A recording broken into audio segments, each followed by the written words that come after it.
the now and here. Gaming tales you need to hear. Laugh and shout and sometimes sneer. Memories from all those years. Console wars and secret tips. Tips and tricks from pixel trips. News that pours from gaming sips. Critical minds and candid lips. And Generation X gaming show. Tune in where the thoughts flow. Rant and rave with words that glow. Weekly stories make them go.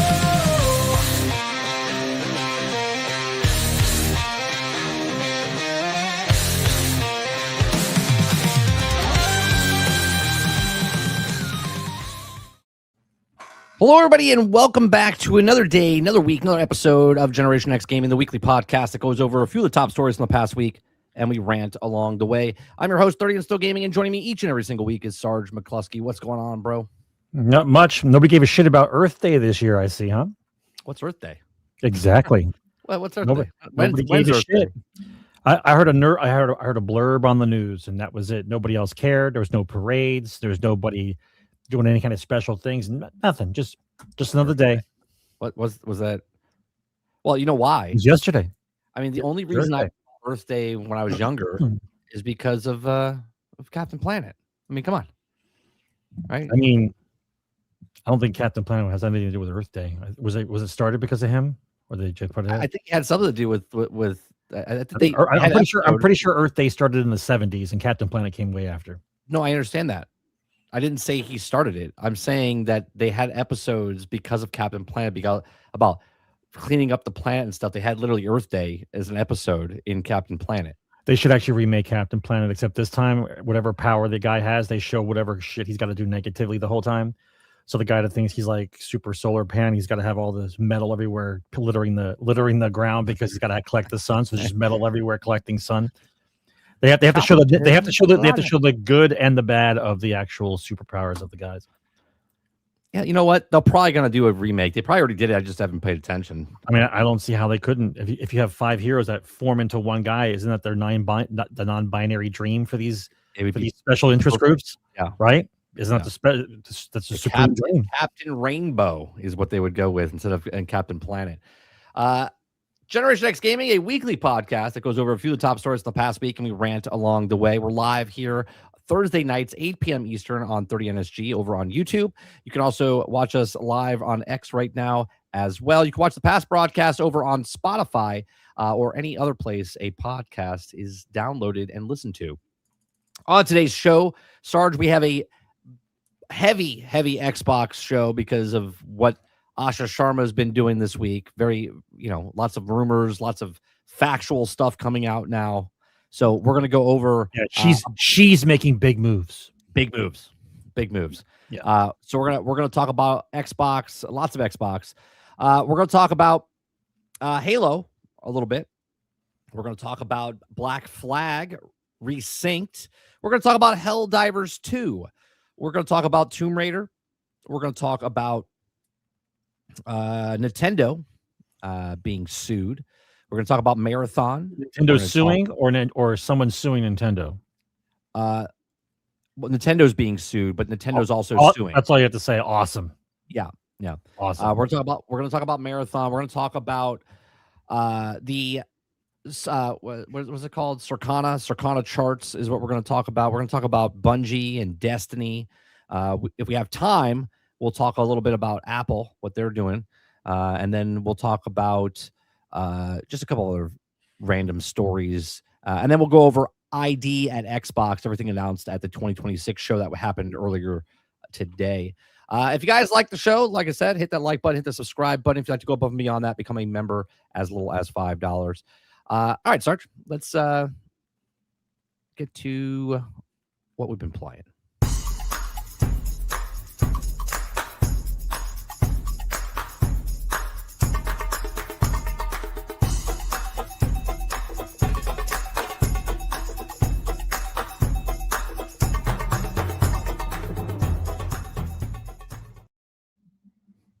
All right.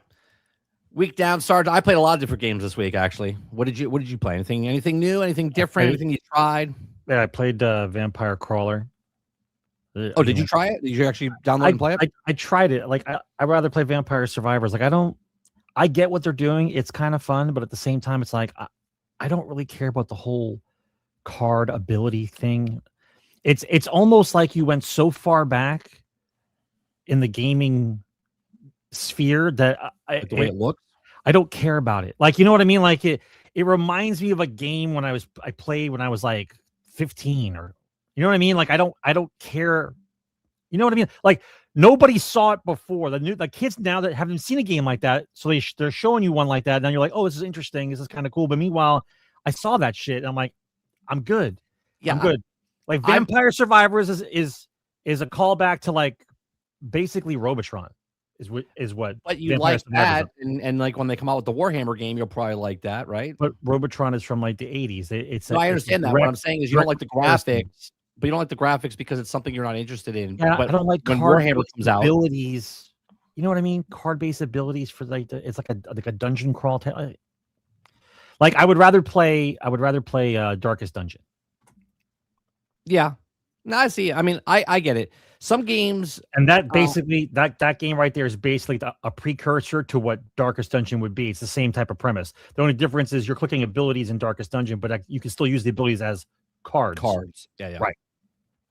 Yeah, I could play certain 8-bit, 16-bit games, but it's short term for me. I'm not doing it for long. Like I'll play it and be like, oh, this is fun, but it's fun for an hour and a half, 3 hours, and then I'm like, I'm good. It's not look. It's not that it's bad. I think it's humorous because the type of game that it is an old style game brought back, and gaming has gone so fast, so quickly, so it has grown so fast over the period of time that a lot of guys who are growing up now never saw a game like that. So to them, they've never seen it. Yeah, that's the difference. Well, we're going to talk about them in a little bit as well because they have a lot of stuff going on in the background. A lot of games are in the production line for that studio. What else have you been playing? Well, because of all the State of Decay news that's coming out about what the game's going to be and what's supposed to happen, may or may not come out this year or next year. It's not coming out this year. I still think it's next year. I'm pretty sure it's not. It probably won't even come out next year. They don't have anything. They didn't have anything. No, I know they don't have anything. Right? I mean, they have early access. Don't get me wrong. I mean, all the talk about the game just reminds me of it seems like they're just talking about the second game. Like it just seems like they're. But even when it comes out, we know it's going to be broken, buggy. There's no reason to get excited for it because when it comes out, you got to wait another year and a half just to get the fixes. I get it. So I started playing State of Decay 2 again. Just wanted to play it and see it because of all the updates and patches that have gone on since I don't know, maybe like the last year or so. So there's actually some different mechanics in the game. Some things were added, some things were fixed. I noticed that I wasn't getting a lot of that. Was it 7 years, 8 years after the game came out?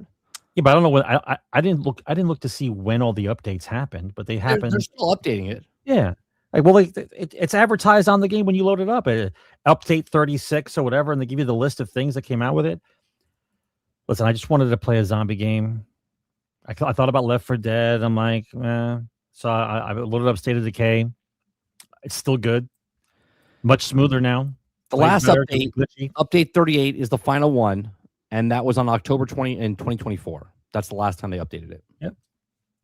That's why I said it's been like 2 years. So they unlocked all unlocked content. All previous time limited or exclusive seasonal or event content is now freely available in the game. That's what they did. Quality of life, enhanced inventory management, improved outpost functionality, and bug fixes. Performance fixes addressed long-standing community issues. Basically, everything they didn't fix, while they were, trying to push it. And then it says included reworked zombie spawns for realism, the ability to deposit rune sacks directly at an outpost, and then take all looting option. So there you go. Yeah. Look, it's the things that made me stop playing it was the bugginess that would ruin a run that you were trying to do. So I played it again, and a lot of the problems, of course, over time are fixed. But at the same time, I did notice that it does run a lot better. It's much smoother. It's not as glitchy. You don't have to worry about making a wrong move and a car flies up in the air and kills you, right? That kind of thing. So I wanted to see if the multiplayer worked better. That's why I wanted you to log on and play to see if it. Yeah, we We can play tonight. I'm gonna just play through the cloud though, because I don't Well, have room. I well, don't then, have room. well, then you'll know for sure because if it doesn't work on the cloud right, then you know it's still glitchy. Yeah, because I don't have room. I literally just had to delete a whole bunch of stuff because I had to reload Rivals back on because of the updates. I wanted to see what that was going on for the PvE stuff. I haven't played it yet. So, what else? Play anything else? I mean, I still have the RTS thing that I do once or twice a week, and I play 1 or 2 matches of a Hell Let Loose. Hell Let Loose is I'm still looking for. I found the groups online now. Who has the clans for the mill sims? So I'm looking around to see who I can join up with. The Vietnam. They're talking about inviting more people and stuff, but there was problems with the invites for the Vietnam beta testing stuff that they were doing. So I hope the best for the playability of that game, but knowing what they couldn't fix or what they haven't fixed in the World War II version and the complications of what the Vietnam version is doesn't give me any hope that it's going to release correctly. Do you know what I mean? Like all the time, because remember how many times it got changed, right? Like a studio changed, Hell Let Loose studio changed like 3 times. Yep, the guys who ran it. So at this point, the ambition of doing a Vietnam game, I get is hype for a lot of people. But if you played Hell Let Loose and you realize how long they were letting that just die on the vine without fixing it, what makes you think that this game's coming out in any kind of shape? Look, all these live service games or things that they keep updating and keep putting patches in, it's going to sound very like cynical on my part, but like Helldivers has been out for 2 years plus. There's Is it really? Is it still 2 years? Is it 2 years? Yeah, over 2 years now. Okay, February was 2 years. Okay, the goddamn thing is still broke. Okay, still broke. They haven't fixed it. But doesn't matter. You're still playing it. But well, I am, but I'm not. Right? Starship Troopers, fucking still broke. Broke. Right? Broke. Doesn't matter how many things they updated or things they added, still broke. What's another game? Battlefield 2042, still broke. Right? Battlefield 6, still broke. I'm not even playing that because I don't own it. But when it comes to Game Pass, with the roadmap, bro. Yeah, but when it comes to Game Pass in T-minus 6 months, it'll still be broke. Right? All of these things come out and you're like, that's broke. Right? Now, again, those are live service games. They have to stretch them out. Like you said, Hell Let Loose. It's been broke. Right? It's fun. But then there's like these little problems that keep happening and they don't fix it because they don't have to because you're still playing. Okay. So it just continuously goes. Fallout 4, 10 years later, still same bugs in the game that they did because there's like, why do we have to fix it? Right. Fallout 76 still has problems. Right? I still have to do the level 3 vendor glitch.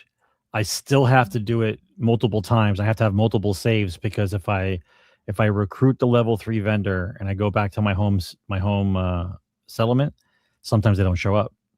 Yeah, and they're just lost in the void. So I have to have 3 saves: the save prior to finding him, the save after I load him in, and the load act. But when I go back to my actual settlement, I have to have 3 saves. And if it doesn't work on one, I load up the other 2 to see if he's still there. Because sometimes you'll fuck it up and he's gone. That's it. He just disappears. Right. So you don't get the level 3 vendor. I mean, for a lot of people, they don't give a fuck. But like, if you're trying to build like full settlements with full things, and it pisses you off. Meanwhile, you go to the east now, right? Now, Crimson Desert, that's been out for what, 4 weeks, 5 weeks. Okay. They just put a patch in yesterday, 44 gigs. Okay. Now, these are not problems. A lot of them weren't problems that they fixed or were things they fixed, but most of the things they added were quality of life things. Right now, this is 4 weeks, 5 weeks afterwards, and they've already added a whole bunch of shit. I'm still waiting for the update for Fallout 76 and all these other games that have been out for 8 years. 8 years, Why? 7 years, right? Why bother waiting? Right. So it's like when a game comes out and they announce it, you're like, oh, that looks cool. I'll get it in 2 years. Right? In 2 years' time, it'll be a better game and it'll be on sale. But it's just the way it's constructed. It's all half-ass and broken, but they still want you to have reoccurring revenue by signing up for one of their subscription services. Oh, sure. Well, here, PlayStation right now, okay? PlayStation, Starfield's been out for what, 2 weeks now? Something like that? What, week and a half? I'm still baffled. Broke on but PlayStation 5. They just did a patch for PlayStation 5 Pro. you had plenty of time to fix it before it came PlayStation out. 5 Pro, they did a patch and they said, oh, that was like 2 days ago.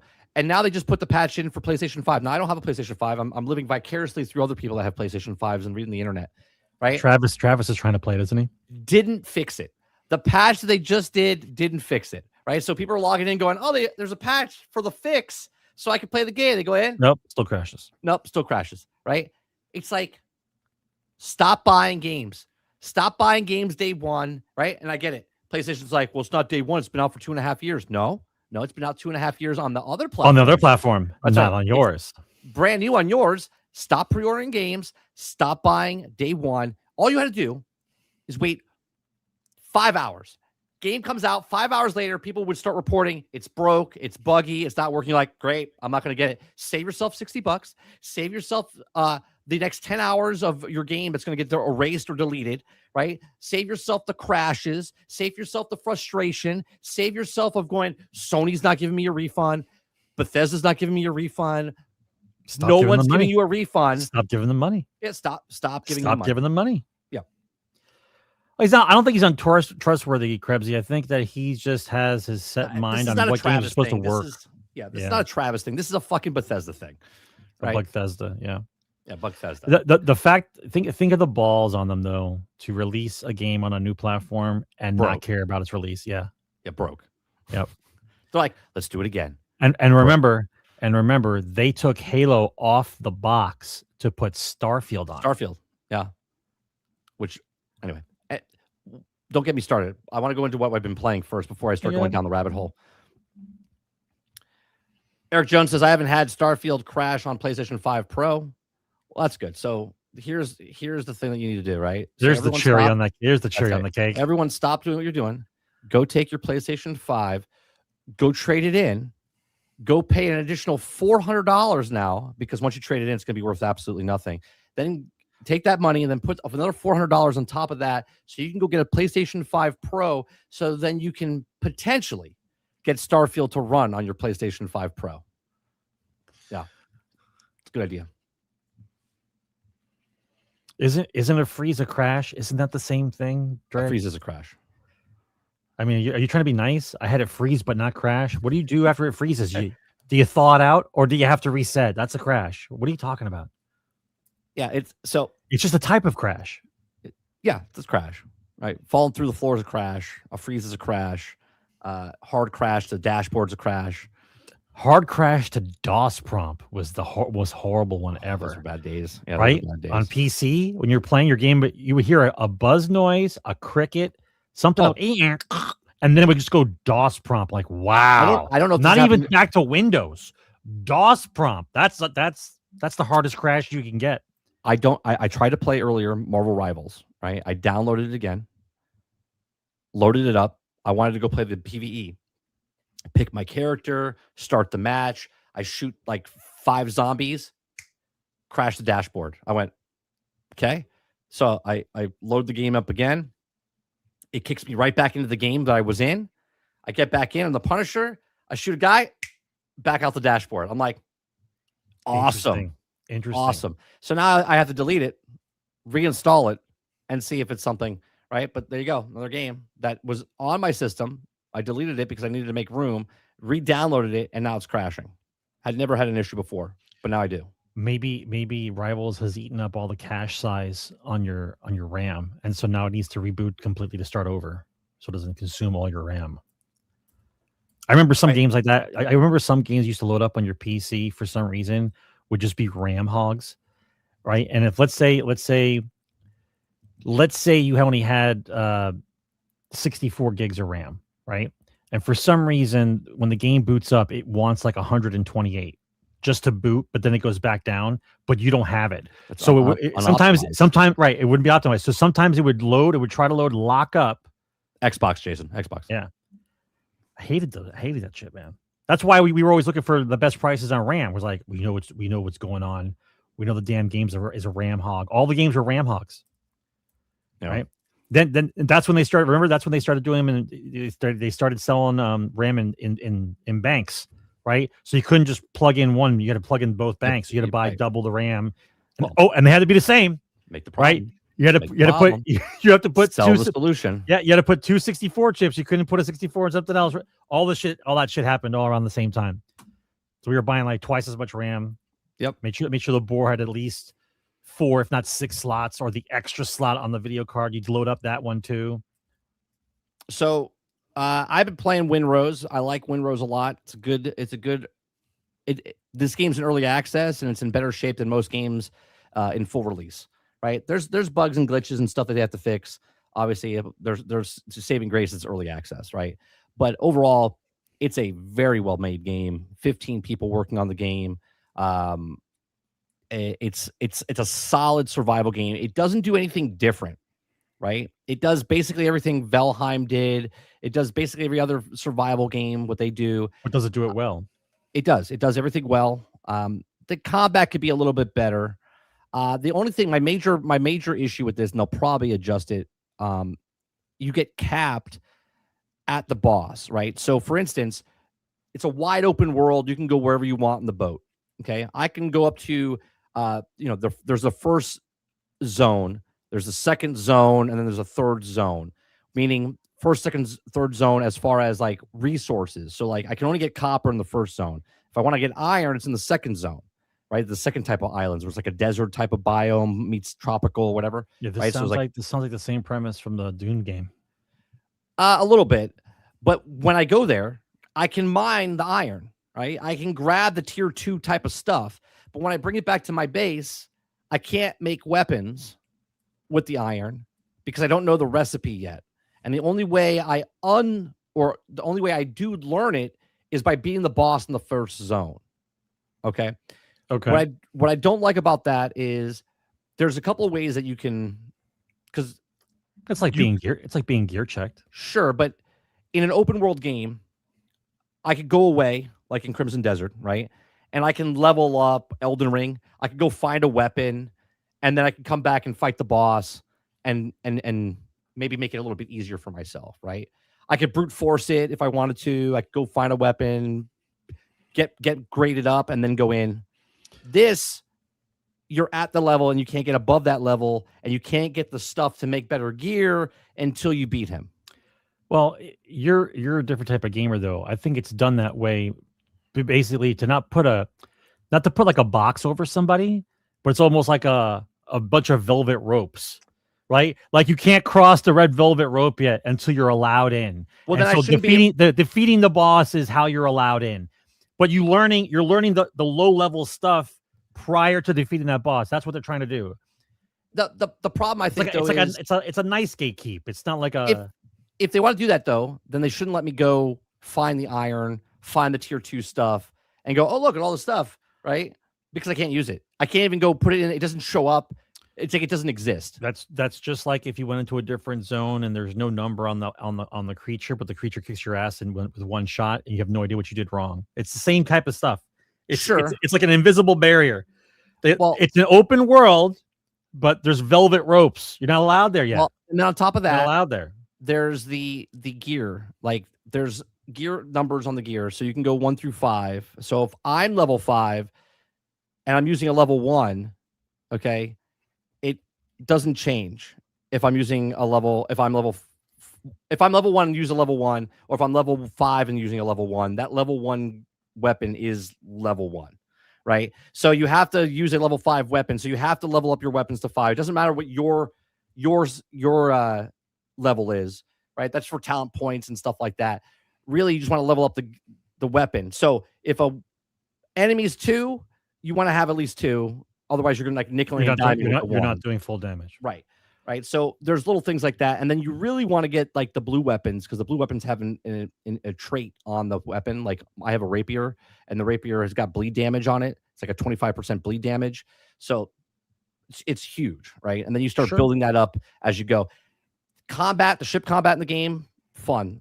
The exploration in the game, fun. Everything is fun. The building in this game, phenomenal. The building is phenomenal. And I like that you're finding everything in the world. So you could find stuff in a treasure chest that's for just cosmetic stuff or building stuff, right? There's stuff that you can earn and then get faction rep with these different factions. There's like 4 or 5 different factions right now, and you can purchase different plans to learn stuff to make your stuff better. So that's cool. Overall, fantastic game. It sold 1 million units in early access. So it's got 1 million people they're over 1 million people. It's got over 200,000 people from the first weekend to the second weekend. Or I should sorry. Can from you the build first launch to the first weekend? Can you build without resources, or the resources you're picking up along the way? No, you have to have the resources. You have to have the resources. Yeah, you have to have the resources. But another effect is like if I want to use the hard beams that you get from tier 2 island, you can't use them until you beat the boss. So even your base is limited to the old stuff until you learn the new stuff and so on. I get it. Like I said, it's an open world game, but there is, like you said, the velvet ropes that you can't cross. They just don't want it to overwhelm you, because if they overwhelm you, like if you weren't taught about the regular wood and the hardwood and the super steel wood, like that kind of shit, like you would just run amok, not knowing what would build what. Yeah, but that's so the way they you want to play the start you game in an open world game. You should be able to do that, right? I get that, but you're a different gamer than a standard gamer, Sure. right? The good news is that you can adjust the difficulty if you want, right? Because it is brutal. Just normal difficulty is pretty brutal. You're going to get 1 tapped, 2 tapped. If you play hard, it's even, obviously it's harder. 2 tapped. Yeah, you get 2 tapped. You'll die. So if I turn my game on, you'll see headstones everywhere because you get killed everywhere. So, but what's the defense value in that game? Is it dodge, or is it because I don't? I see parry parry. Pirate gear doesn't have armor, so I'm just curious to know what your defense is.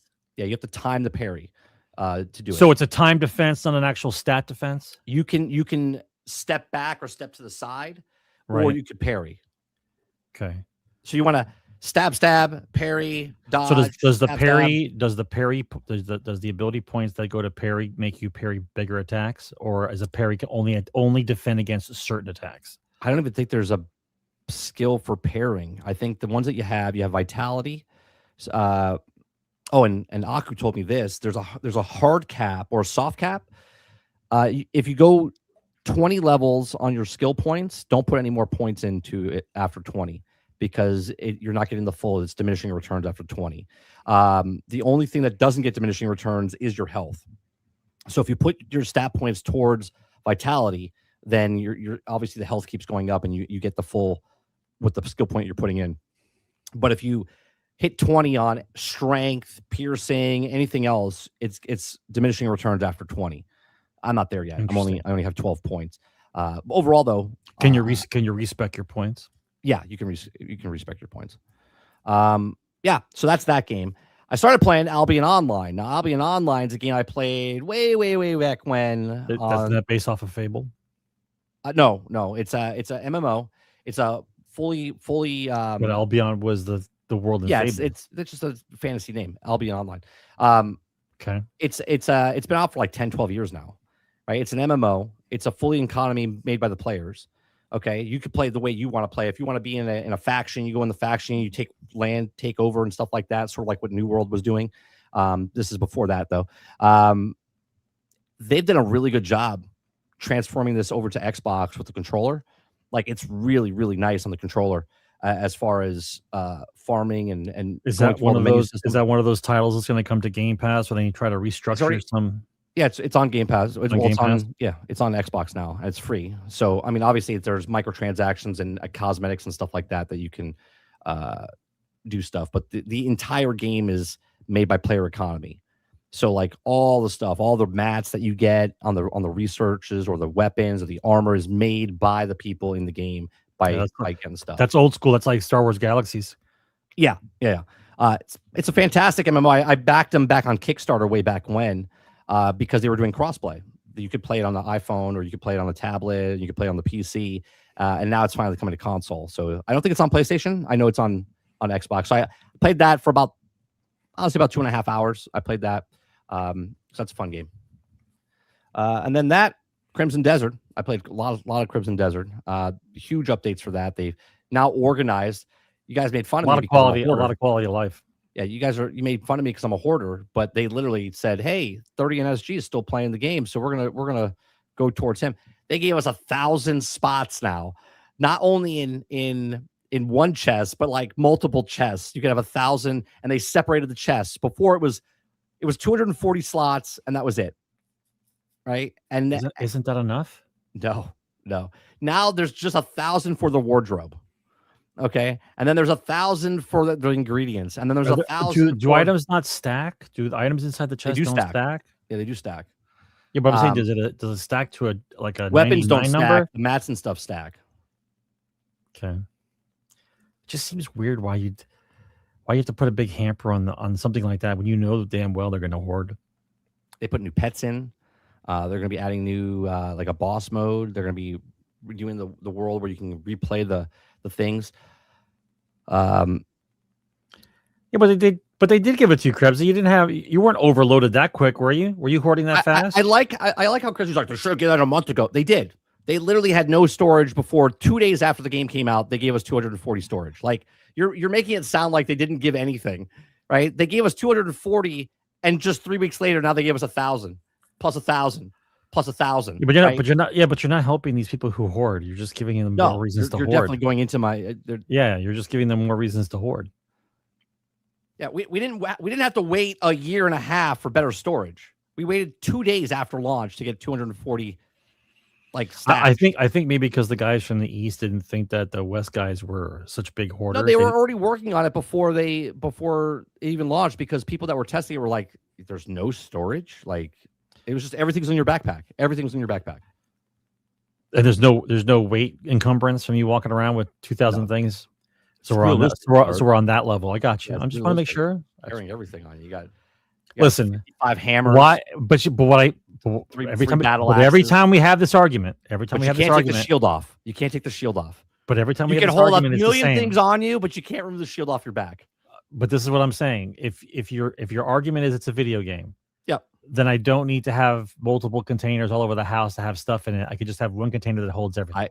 I agree. Right? But when you're looking for something, right? So on Monday, alphabetical. When I was looking at something, I couldn't find my piece of gear. I was like, where the fuck is it? Now they literally made all the tabs different. So now there's armor, weapons inside your backpack space, and it separates it.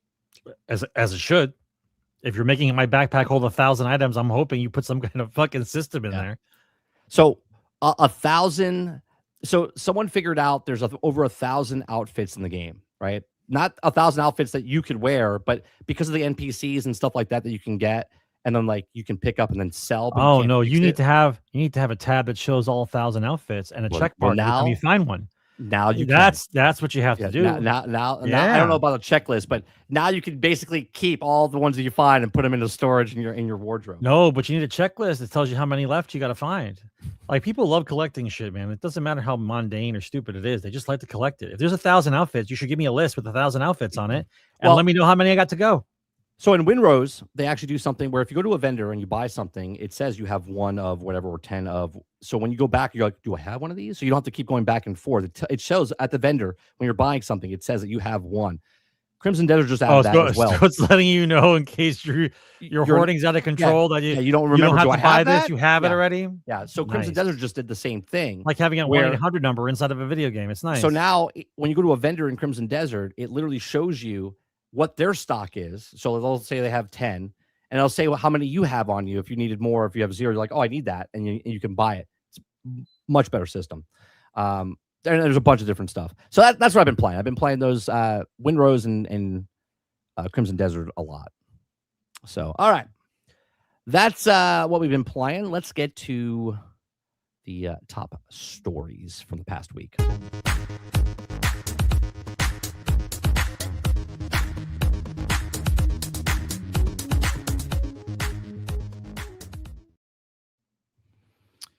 Wait a minute. Water Bear is saying, don't sell. Speaking of selling your gear, do not sell or get rid of your early game gear. I thought you couldn't sell the early game gear. The purple ones, the ones that are purple inside your thing. I thought you couldn't sell it. Did they change that where you can sell it? You can use it to get some powerful. Why would I keep my beginning gear for later to get a power up? You get rid of your early shit immediately. What evil bastard did that? I don't know.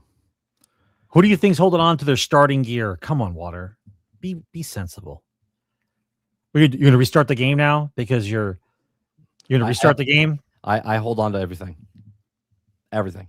Because I'm always like, what about if I need it? The white tattered shirt you got from the fucking shipwreck. Don't sell that. What about Super if I need mod coming at the end? Yeah. What about if I need it? Could be something could happen. I've learned my lesson in the past. All right. First thing I want to talk about, since you brought it up, as far as I brought it up. I didn't bring it up. you brought it up because you were talking about, where is it? I gotta find it. I didn't bring nothing up.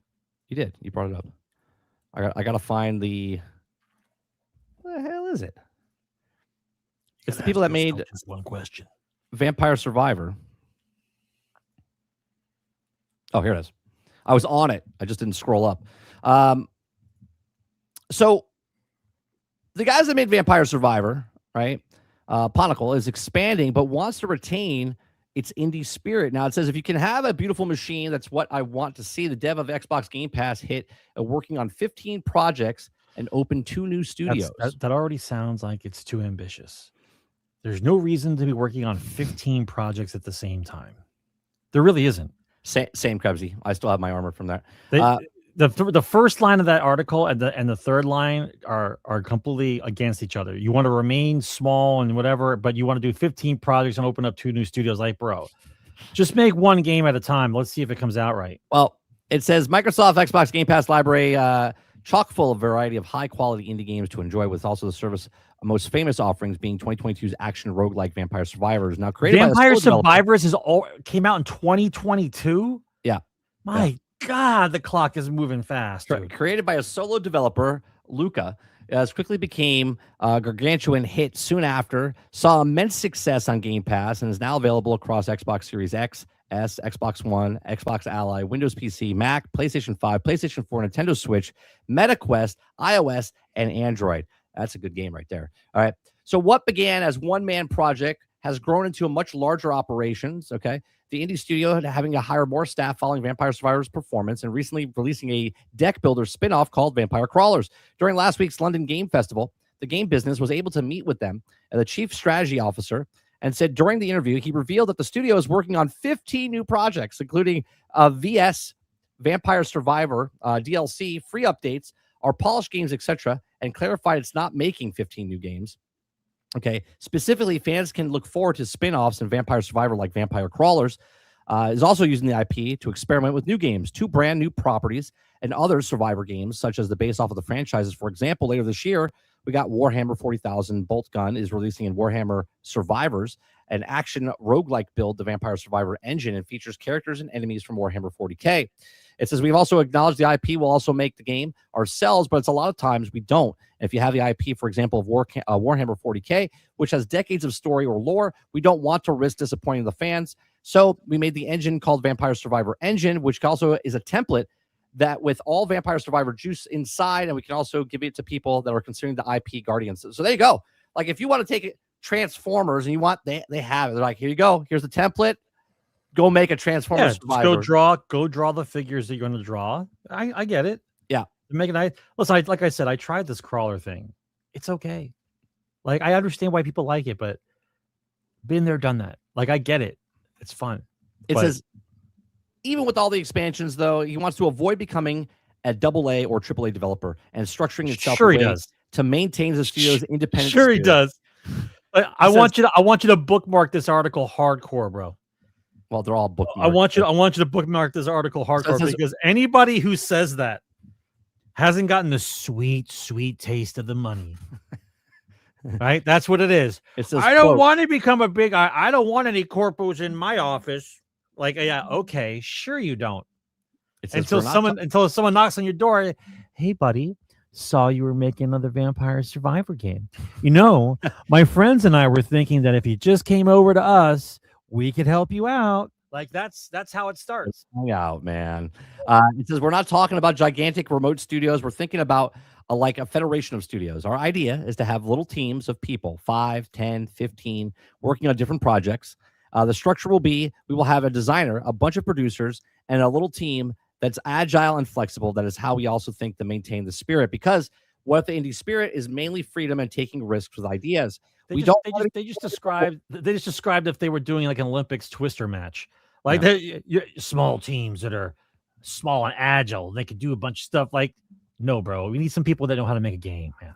Well, I mean, I get it. If they can keep their projects simple, right? Think about Yeah, this. like what? Like Frogger VR? Like what are we talking about, bro? No, what I'm saying is if they can keep making games like this, like the Survivor type stuff, right? You have Vampire Survivor, then you have Vampire Crawlers. Yeah. Now, let's say they make the Warhammer one, then they make a Transformers one, whatever it is, right? They just keep it simple, right? Maybe someone doesn't like Vampire Survivor because they don't like vampires, right? Maybe they don't like Warhammer. Maybe they like another thing. So they're just like, So hey, you're going to you just want a use the Halo template, Survivor? right? You do the template and just Right. plug in whatever you want. So it says, So that's the 15 projects. The 15 projects is 15 different versions. It's DLC, Vampire it's different little Survivors. games. Yeah, we don't take useless risk. He says, so we invest in people. So with 15 projects, one can fail, one can go good, and the balance that he added. We can also have this beautiful machine that is able to have as many projects that we can go good and can fail. This is what I want to see. We don't want to be a gigantic studio working on gigantic games. Yeah, just keep it simple. Keep it simple, stupid. You know what I mean? All right, we'll see, man. We'll see. I'm all for it if they can do it. Don't put too much on your plate. I think I'm going to download this now. I want to try it. Well, this is not out yet, so you can't. I thought the Warhammer one is out already. No, it comes out later this year. If I just literally read the article, it said it comes out later this year. Oh, I thought the other thing came out later this year. You said the update for Vampire Survivor. The update. Well, obviously that's going to come out later this year as well. So. I thought it was out already. No, it comes out later this year. They'll probably announce it during Summer Game Fest, and it'll probably come out. Probably. Yeah, around that time. It'll probably come out during Summerfest. Like they'll say like, and this game's out right now. Yeah, right now. You can play it right now. Right. Something like that. The next thing is Assassin's Creed Black Flag. I keep saying flag. Oh no, you said the right word. You said the right word. I keep saying it. Black Flag. I don't know why I say it like that. Yep. Black Flag resynced price details revealed. Okay. A reliable insider has revealed that the price details of Assassin's Creed Black Flag Resynced launched a collector's edition. Assassin's Creed Black Flag Resynced and all the sets received a proper reveal today, April 23rd. However, most of the details from the reveal showcase have surfaced online. We already know about the gameplay improvements, including rework combat. It actually looks pretty good, the rework combat. So because there was Artemis before and you're in the machine and you're trying to sneak, if you failed the mission, you would fail the mission. But now, if you fail, it just lets you continue, and then it doesn't break that cycle, and then you can just stab somebody and kill them and move on, right? So they actually fixed the actual problem that was in the original. It says, including the rework combat and the revamped tailing missions, now the price of Black Flag Remake is out as well. Now, the Black Flag Resync Collector's Edition cost $200. The price detail of Assassin's Creed Resync Launch Edition as Collector's Edition is revealed through a new X post, formerly Twitter. Why do we have to do that? Just say the name of the thing, right? By the post states that the Launch Edition will be priced at $59.99. The Collector's Edition will cost you $199.99. This is a hefty price tag for a Collector's Edition, but the features plenty of goodies that players can check them below. So for a price of $199, Assassin's Creed Black Flag Resync Collector's Edition, owners will receive a huge black finished box, a figure of Edward Kenway sitting on the treasure chest, a notebook featuring in-game lore about Kenway, including his diary entries and thoughts, a brooch, and a map. So there you go. These are all the things that you can get. Let me make it nice and big for you. If you're going to spend $200. That's what she said. All right. So collector's edition. I mean, I'll be honest. I saw this thing. It looks really cool. Like the actual statue's like, it's like this big. Once again. Right. I don't know if it's $200, you know. Black Flag Remake comes out. Bunch of stuff inside the box. Ubisoft trying to save face. $200. The remake of Oblivion comes out. Game Pass. Everybody can play it. It's discounted if you already had Oblivion. Otherwise, you could just play it on Game Pass. You see the difference? Yeah. Do you see the difference? Yeah. Here's my thing. Okay. I understand people are excited about this. Now, you do what you want with your money. You can get $200. You could pay. 15, how old is it? 15 years old? 13 years old. 13 years old. Yeah. If you shell out $200 for a 15-year-old remake, 13. There's something wrong with you, dude. Well, here's the thing. If you buy this, everything that Ubisoft has done the last 4 or 5 years, they've completely shit on you. They told you get used to not owning games. They gave you broke games. They told you you're racist, sexist, and They're gonna take your games away from you. They're gonna take the games Right. away from you. They've done all this stuff over the last 5 years. Yeah, but I only remember 2 weeks though, bro. That's correct. I only remember the last 2 weeks. If you buy this, besides Dustin, right? Besides Dustin, if you buy this, if you were upset about any of the stuff that they did with Assassin's Creed Shadows, Assassin's Creed, any of the other Assassin's Creeds, and you purchase this, it all gets wiped away. It all becomes the Men in Black, flash the thing, and everything resets back to zero. If you pre-order this, if you buy this day one, if you buy this week one, right? And everything just goes away. And all for naught, right? Let them earn your money. I get it. You're excited. You're like, I want Black Flag. Okay. It's my favorite pirate game. I mean, you can just go out and buy Black Flag. You know that, right? Yeah, but it's updated. They've done better things. But at the same time, there's so many games to play. There's so many games to play. You waited 13 years. You can wait 14 years. You can wait 15 years. There's so many other things that you could play. You don't need to buy a 13-year-old game that's updated and then just erase everything for full price. For full price. Yes, for full price. For full price. Makes sense, right? Like I'm always mind boggled. How much brain damage do you think I actually have? Well, I don't know. I think you have a lot, but that's not from video games. I so badly just want it to be over. I just want somebody else to take over the position. Just move on. I don't care about Ubisoft anymore. Krebsy says, I just found out the remake is being made by the Skull and Bones studio. And this is basically just it's a smack to the back of the head, man. It just is. It just is. The balls you have to have for a $200 remake. I mean, look, how is it that after Black Flag came out, they started working on Skull and Bones, right? Before, like right after, because as they were working on Black Flag, they started working on Skull and Bones, because Skull and Bones has been in production for 12 years and it's been out for 2 years. And this game's been out for 13. So that means they were overlapping each other. How is it that they made Black Flag the original and then Skull and Bones came out the way it was, to only now get a better Black Flag 13 years later after they made Skull and Bones? Yeah, how is this possible? I don't think it was the same people, honestly. I think it was just people being moved around. I don't think it was the same people. Kingard says, "Is this real? At least they're doing a physical goods again, I guess. While there also was just skins and battle pass tokens. Yeah, no, it's a nice size statue too. It's not like this big. It's big. They showed it on stream and the guy was holding it. The voice actor was holding it. And he's like, yeah, it looks good. It looks like a McFarlane toy. You know what I mean? Like a McFarlane type of very detailed, very, very cool looking, right? But yeah, so it is real. All this is real, physical stuff. But man, don't. If you cared at all, you were upset about Ubisoft in any way for Star Wars Outlaws and everything else, do not get this right away. Just hold off. It'll still be there. Now, obviously, if you want to get the collector's edition because you want the guy, sure, buy $200. But remember, Ubisoft's like, see, they forgave us. They forgot everything that we did. I didn't forget. DLC not included. So there you go. There is the Black Flag resynced collector's edition. I'm waiting to see if there's an uptick at all in the stock price after this game where he releases it full. I want to see what happens. Or if the realists are just like, please stop. Just stop. The next thing I want to talk about is, it's not really a big deal, but I think it's a stupid one. I talked about it earlier today. It's Helldivers 2, right? Helldivers 2 makes huge major order change that rewards actual players. I love how it says actual players, not absent ones. What is that? What are you talking about, man? You loser. You have a job. You have a family. You're not helping us out. You scumbag. Only real players get the medals now.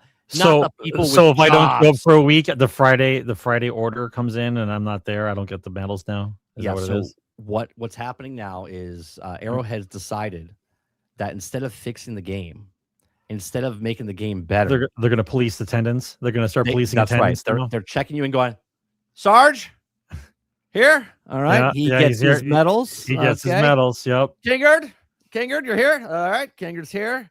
Krebsy. Oh. Well, Krebsy's not here. He gets No no medals. medals. No medals No for medals. him.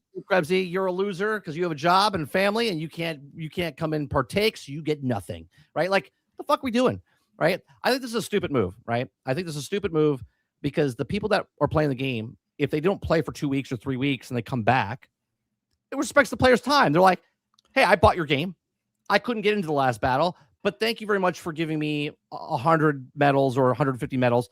Now, to use those medals, right, they still have to unlock the medal thing by either purchasing it real money. That's correct. Okay. Or putting in 5 hours of time to go down to levels 1, 2, and 3 to farm enough coin so they can then go in and then use the medals that they have, right? Because if they have no war bond to use it on, then you can't spend the medals. That's correct. So now they're policing and they're saying, no, you're not worthy of these 50 medals to come in and use it on our battle pass. Okay, you have to. But here's the dumb part. You don't even have to play a mission. You just have to log in and go, I'm here. Good? All right. And then you walk away, right? You don't even have to play the actual game to do the mission. You just have to log in during that time. So now what they've done, they've turned it into Epic Launcher, right? Nobody plays on the Epic Launcher. Everyone just shows up when they're like, hey, we got a free game. They're like, oh, yeah. They log in. They get the free game. And they go, I'll see you next time when you have a free game, right? They don't care. They don't want to play. So now you're forcing people to be like, I just worked 60 hours this week. Oh, I got to log in. I got to get my 50 medals. Otherwise, I can't unlock the thing. So I have to go back and work another 60 hours next week. I just want to relax, right? It's stupid. It's so stupid that they're doing this. Don't fix your game. Don't make the paper mache tank better. Don't fix any of the bugs or the hit detection in the actual game, right? People falling through the map still. It's check-in. Let's check it in. Right now we have to do the check-in rewards. My question though is do they figure out the metrics where if they do this to people, it'll make them log in more, and according to the login more means that they're going to get an extra $40 a person over so many hours? Is it done that way? If I don't, it seems strange to do this unless there's some kind of financial benefit, because this doesn't seem like it helps anybody. All it is just you're just policing people on whether they're playing your game or not. Here, Kingard says, I mean, it is fair for active players to get more rewards. All right, every time I log on, I'm capped out in medals, and I have done jack squat. Okay, but can you use those medals? Do you have a war bond? I mean, you have to get the war bond, meaning you have to spend the money anyway, right? Otherwise, you're maxed out. You're just maxed out, and you can't get any more anyway. But you still are doing jack squat, Kingard. Like, you don't have to actually play the game. You just have to show up one day a week, log in, and go, I'm here, and then now you get the credit. You're still doing jack shit. So to say that the players that are actually working and getting it's not fair, it's still not fair. The only difference now is you have to log in just to get credit for that war bond for that, or the medals for the prime major order.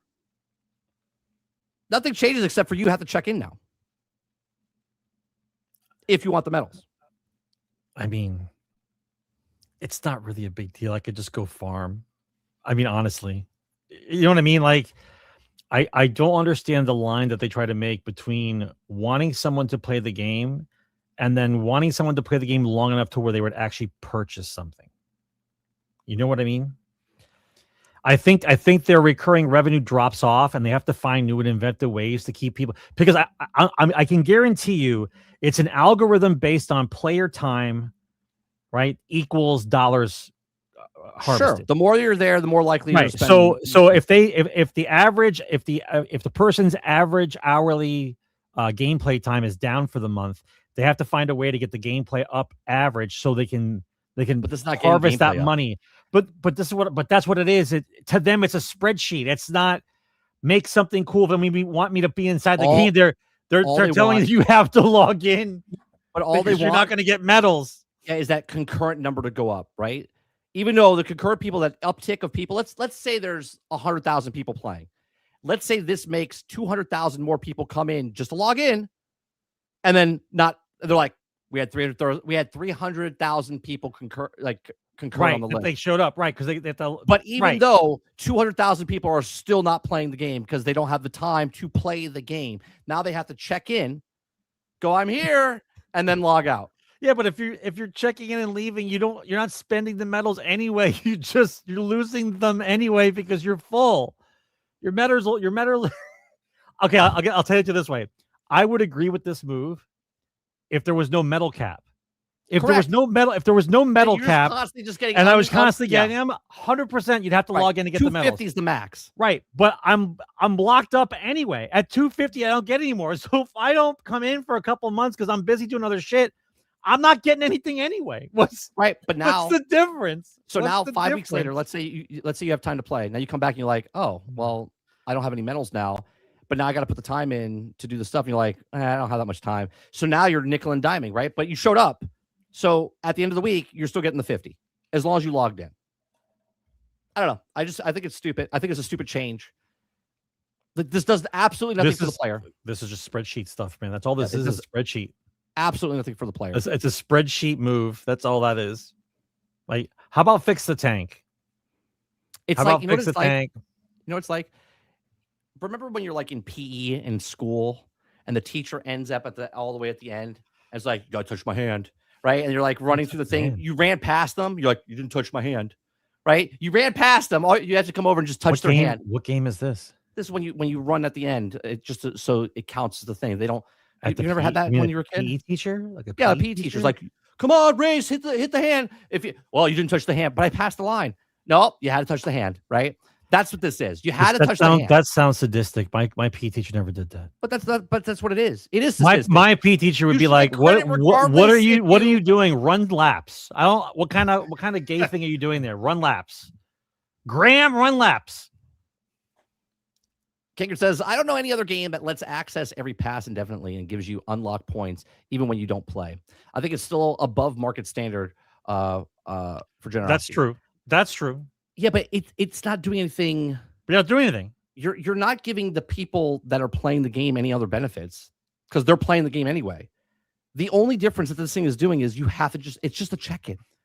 It's just logging in, going, I'm here, and then logging out, and you get credit. You're still doing nothing. I didn't play one match. I didn't drop down to the world. I didn't do anything. I just came onto the ship, said, okay, good. All right, I'm gonna go back. I'm gonna log out now. All right, and you get the 50. It's so stupid. But they do that for spreadsheet purposes. It 100% shows login. doing it for the spreadsheet. It shows login. It shows concurrent players because they can count that guy who logs in once a week for whatever reason as a concurrent player. That's what it is. It's to show the investors. Look, yes, we have concurrent players. We have all these concurrent players. Yes, it'll be interesting. All right, let's go. We are arguing about the wrong things inside video games, man. We're supposed to be arguing about the game itself, not this other shit around it. It's so annoying. So annoying. Well, here's something that's really annoying, right? So, Halo. Okay, now the article says, personally, I'd be open to a Halo extraction shooter. Halo Studios reportedly abandoned the Battle Royale and pivots to the different style. Here's what this means. Okay. It doesn't mean anything. Do you understand how far Halo has fallen? It doesn't mean anything.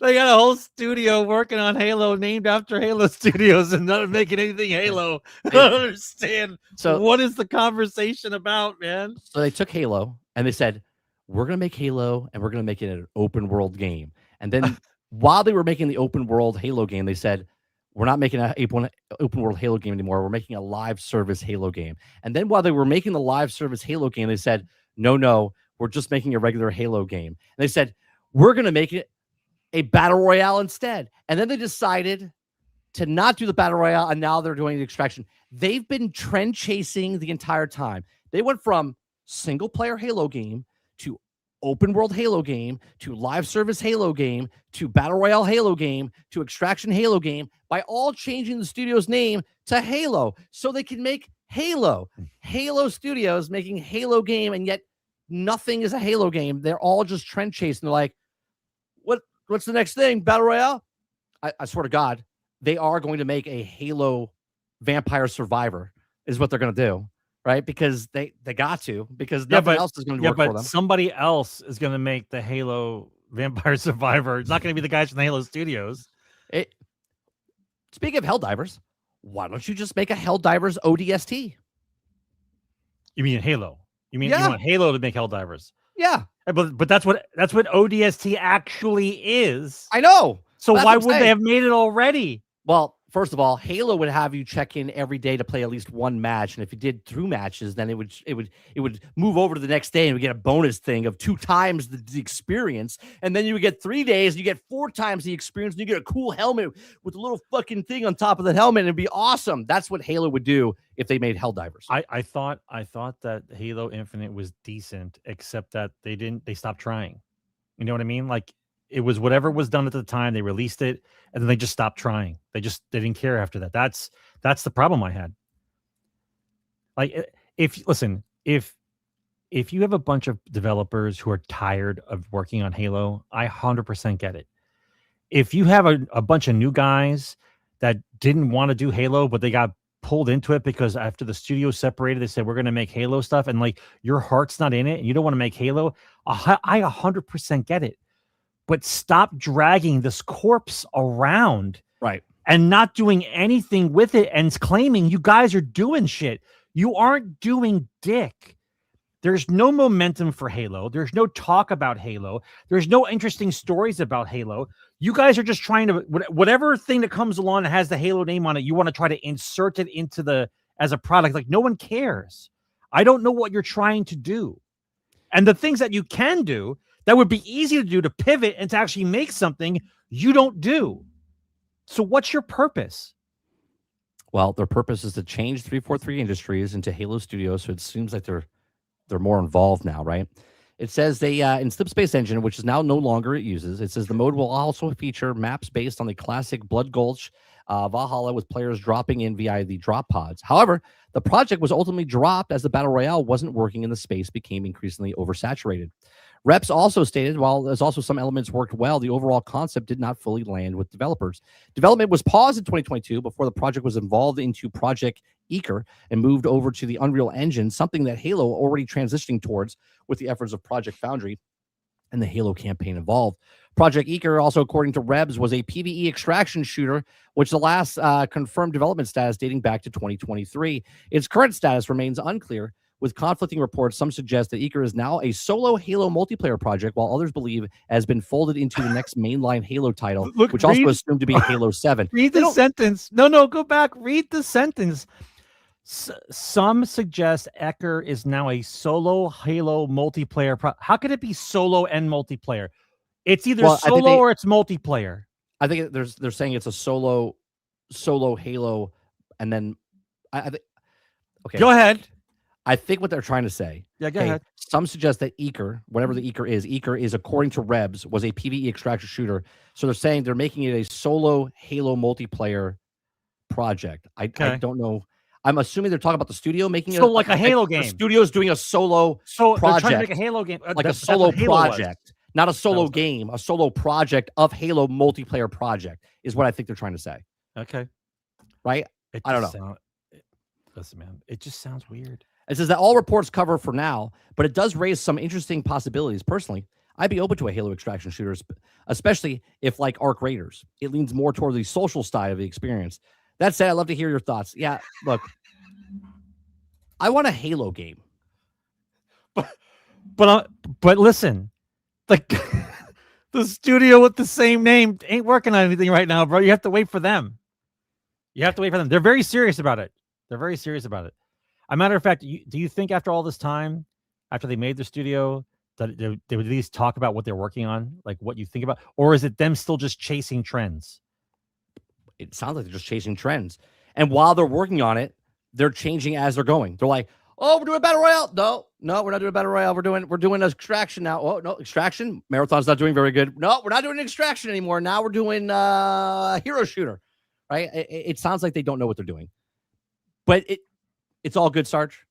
The studio's name, Halo Studios, and you know they're working on a Halo game. Yeah, eventually. You know they're going to. Oh, and by the way, the Halo, there's a bunch of stuff happening at that studio for the last couple of weeks. We've been talking about it, where there's like toxicity happening within there, and upper management being like what's the word? Do you know what you could make? You know what you could make just to hold people over while you think about what you're going to make for Halo Studios? Do you remember Halo game? Do you remember PlanetSide? Remember the Yeah. game PlanetSide? Yeah, I love PlanetSide. Right. You could just do PlanetSide with the actual races from Halo, and let people fuck around with that while they're making a Halo game. You know what I mean? Well, the reason they're making the Halo remake in the Unreal Engine is because they don't know what the fuck they're doing, and they're like, why don't we just make Halo again, but with the Unreal Engine? That's why they're doing what they're doing. Yeah, but I'm just saying for funsies, like PlanetSide's fun, like a perpetual battle going on with the USNC and Altern says PlanetSide's still active, by the way. I know, but what I'm saying is if you did a Halo version of that, people would play it, right? Like if there are people still playing PlanetSide and you made a decent PlanetSide version of Halo, people would play it. A perpetual game that's at war, and you have different planets you could be fighting over. It would be interesting. It'd be like a little Battlefield type ish, right? Yeah, you get to buy guys and you get to buy tanks and planes and shit like that. Like you get to something fun while you guys are working on an actual game. But no, it's perpetual limbo. Like we're gonna go the rabbit hole. ODST and like Reach are the best, and you could build off that so easily, and yet it's just in La La Land. So we're gonna go down the rabbit hole, and this is gonna get people that just they're gonna start freaking out, okay? Because Circana came out with their monthly chart that shows absolutely no information whatsoever. This chart was proven false in less than a minute. You know that, right? But people love making headlines like this. Okay, like this. Marathon was one of March's best-selling games, but that probably won't stop the obsession over the Steam charts. It wasn't. You see how that's worded? So now, because it was on a chart that only showed a data point of the other data points. Okay, so let's bring up this chart. Okay, the chart. I love how the chart is there, but the exclusionary pieces of the chart destroy its own validity. Yeah, so we'll read the top here. March 2026 US top 20 best-selling games, physical and full game digital from the Nintendo eShop, PlayStation, Xbox, and PC platforms for published in the digital leader panel, ranked on dollar sales. Okay, so there you go. But let's scroll all the way to the bottom, because remember, people don't read past the first sentence, right? They'll read like March 2026 US top 20 best-selling games. Stop reading. They don't read the rest of this, right? Then they come down here and go 4 Marathon's on the list, baby, in your face, and then you're like, all right, let's scroll down to the bottom. Let's look at the exceptions. Okay. The star, digital sales not included for marked titles. Yeah, okay, not included. So it's got a star next to it. They don't count. They're not counting digital sales in the US. They're not counting. Yeah, go ahead. If it's got an up arrow, digital sales on Nintendo platform not included. And if it's got 2 up arrows, digital sales on Xbox and Nintendo platforms not included. So the digital sale, if it's got a mark next to it, if it's got a star, digital sales are not included. US digital sales are not in there. Okay, digital sales not included. Mario Kart World. Now scroll up. Yeah, Mario Kart World stars here. Pokemon Legends 7Z stars here. Crimson Desert, there's a star there. Okay, then you got Minecraft with an up arrow. Then you got Pokemon Poketopia, which was sold out everywhere, right, basically, and also more people were buying it on digital, but you don't know that because it's got a star. Because it's not counted. Right. And then so MLB if we count the actual sales, Marathon is not number 4. Well, period. Again, this is only US. This is only US. It doesn't matter. It still not number 4. That's where everyone's running with the title, right? It's the fourth best selling game in the US, right? It's not. It's like the small print, like micro machines when they used to set the thing real fast. It's not. So here we are. And it says Marathon was the 4th best selling game in the US during the launch month of March, according to Circana, and the heck of achievement given how stacked March was with the new releases. Okay. This comes from Circana. The senior analyst, Matt Piscatella, who shared the MLB The Show 26, took the top spot in the market research company published in U.S. sales charts for March, leading in dollar sales, right behind Resident Evil Requiem and the debut #1 in February, and now the 5th best-selling Resident Evil game ever, behind the 5 and also remake of 4, Village, and also the original 4. In third was the WWE 2K26, and also comes Marathon. If it's possible that Marathon and any of these other games in the top spots were quietly lapped by Pokemon Poketopia, though, Nintendo does not share their digital sales numbers with the Circana 100% surpassed these things, okay, would be placed significantly higher here on Nintendo was more forthcoming. Okay, yeah, it's Nintendo's fault for not being more forthcoming. Even so, it's quite an achievement during such a stuffed month. First of all, we don't know the numbers. There's no number of what it is, right? Third place could have 5 million sales, and then we know that Marathon only has 1.2 million sales, and we know That's correct. and we know that digital sales are not being things. So Yeah, but they're counting. But they there's count. no. They're But there's counting no. physical sales. Yeah, but there's no mark next to Marathon, which means they're counting everything, digital and physical. They're counting it all. There's no mark. If there's a mark, the digital sales are not counted. That's what that is. That's why Marathon's not number 4. They only get what's shared by the actual companies, and no company is telling you the actual number. So I don't have all the information. That's who's correct. first, but Marathon's 4th anyway. Congratulations. So when you look at this, right, It's garbage. It's just trash. It's a garbage thing. It's literally just for people to make headlines and talk about. Oh, look, it's the 4th best, right? Obviously, in the world, Marathon's not doing very well. You know why I know this? Because on Steam, this is 70% of the population that's playing Marathon, right? Let's refresh it so we know, right? 18,000 people playing right now, which is the 4th day in a row under 20K. Okay. This number going down, right?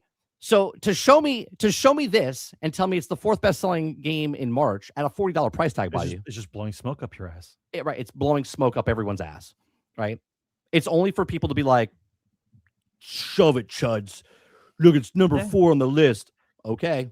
Because I failed algebra. Fun. Apparently, I don't know what you're trying to solve for here. Right. So we don't have all the sales numbers in there, but Marathon's 4th. Everyone, just relax. I don't listen to this shit, bro. I can't even look at that article with a straight face. It's just silly, and I hate every month, every week when he posts something. Just tell us the number. Just tell us the number, because when a game succeeds, right? Windrose came out and said we sold 1 million copies. Crimson Desert said we sold 5 million copies. Requiem said we sold 5 million copies. That would mean that Marathon is doing the Pulp Fiction thing. No one said shit about what they've actually sold. Yeah, but if Windrose is out for another 3 weeks, their pre-orders, their pre-game they've sales already surpassed Marathon. Will surpass Marathon. They've already surpassed Marathon. The last thing they updated was 1 million. They're probably at like 1.4, 1.5 million right now. They won't tell you until they hit 2 million. Okay. For their next post, because it's just amazing to me how the gaming industry, the journalists, band together to defend certain things and attack others. This is why it's all trash, bro. This is why it's trash. Yeah, it's absolutely crazy. Going from that to Destiny. And to answer your question, Wolverine, no, we're not talking about that because I didn't really look into it, and all I know is good story though. Yeah, we're not going to go over that. When more comes out about it, we'll talk about it. So more Bungie devs are working now on Marathon than Destiny 2. No shit. Okay, so Marathon continues to try to retain... that's tonight's no shit moment, guys. Yeah. Continues to try to retain the attracted players, and Bungie's launching a game a month ago. Now, Sony's eyeing it to see if they can break the PlayStation recent live service curse, but Bungie's primary live service, Destiny 2, is fading quickly with the lack of updates, and now is surprised that Destiny 2 is not, in fact, Bungie's primary live service anymore, or at least closed to a tie. Now, my sources at Bungie... So the one that was a good live service, you don't want to update. The one that's perpetually bleeding out, you're trying to update for whatever reason, I don't know. Which decision do you want here? This one came down to this one. Yeah, but what are you coming up to this level? This one came down to that level. But like, what are you trying to do? Well, it says my sources at Bungie confirmed to me that while previously Destiny had a fairly significant edge in devs working on the game, now of the 800 or so remaining at Bungie employees, 800, right, it's now more evenly split. Marathon now edging in Destiny 2 by a bit, though obviously the two games share some amount of logistics support within Bungie. Now, previous information originally split was the combination of the comments from Joe Ziegler and reporting that Jason Schreier, who said that after layoffs, the cancellation, about 300 of Bungie's 850 employees were working on Marathon, with 550, the clear majority, still working on Destiny 2. But at launch and now post-launch, those two sections of the company have drawn neck and neck by getting Marathon some momentum, and obviously a larger priority for Bungie at the moment. Right? Well, from that to this, where Destiny 2's re-release of the botched Iron Banner, it says, is embarrassing. Okay. He says the main reason players showed up for the Iron Banner at all for this new round was to get new auto rifle, but drop rates at that rifle, especially compared to lots of armor, were poor. This was acknowledged by Bungie just 2 days after the event launched, but then they said, we're not going to fix it until June. 400 people, bro. It's the same 400 people are working on Destiny. 400. Yeah. And 400 people are working on Marathon. And you guys can't fix it. It says similarity. I don't get it, man. Similarly, you cannot equip the Iron Banner ornaments to your current armor to get the reputation bonus like you always can. This means that you need the entire set to actually baseline of Iron Banner armor to play with. With that not being the case for years, this will also be fixed in the future event, right? So they put the event in, can't use the auto rifle. That's going to get fixed in June. The actual Iron Banner ornaments are also not working. Past that, not bugs necessarily, but more delays, including the return of the impactor. Also the fact that after 6 months, there is no new armor set. And once again, one will not arrive until June, along with the tiered weapons, which also could have been there. So not only, Sarge, are they Marathon numbers going down, right? The only good thing that people have to hold on to is Circana going, it's number 4 on the list in the US, right? That's what they're excited about. Meanwhile, Destiny is going into the shitter, further into the shitter. Okay, Marathon is just above the shitter. Okay, they've split the employees to 50-50 basically. So now there's 400, maybe 430 people working on Marathon, and there's about 400 people working on Destiny. Things are not getting fixed. June comes around, they might get fixed. Come June, I'll tell you what, they might have a lot more employees because Marathon might have massive problems, and they just might shift them all over to back to Destiny. I don't know. Right. Wolverine says TDLR, Bungie's BLM black emblem is multiple donations outlets like games to give proceeds, and an organization who was also just indicated for paying actors to invoke racism and have a claim that they fight said racism. Nice. Bro, Bungie can't be more involved in more bullshit than they already are. It's incredible. I really don't understand the bloat, the absolute bloat in that company, that things cannot move quickly because there's too many cooks in the kitchen. Nothing gets done. It's incredible. How is it incredible? 400 people, bro. How is it a 15-man studio can come out real easy and say Winrose sales passed 1 million copies in 6 days, right? Real simple, right? Hey, look, we did it. 15 days, we got 1 million copies. Bungie has yet to say shit. We had insiders tell people that they've sold 1.2, 1.5 million, right? They need 7. They need 7 million. They haven't come out. Sony hasn't come out. Nobody's come out, right? Small independent studios are saying, hey, yeah, we got our sales. This is what's happening. Nope, not the big AAA companies. It's none of our business, right? None of our business. But they want to promote it like you don't know what you're talking about, but they won't tell you what the actual sales number. Everything goes away if you just tell us the sales. Just tell us the sales. Right? Because if they come out and say, oh yeah, we have 6 million sales, you'll be like, all right, well, where are those people playing? Because Steam numbers don't show that. Right? Bro, if they're going to wait till June to fix Iron Banner or whatever they're trying to fix inside of Destiny, I got news for you. There's not going to be Bungie. There's going to be a company that works on games for Sony. That's what it's going to be. But it's not going to be Bungie. Yeah, we know that. Thank you very much for reminding the chat and stuff. Chopper Eric says, don't forget the rest of the stockholders finish payouts in June as well. See who's left after that. That's correct. Right. That's correct. Right. That's why my 90 days coincides with that. It's right around the same time.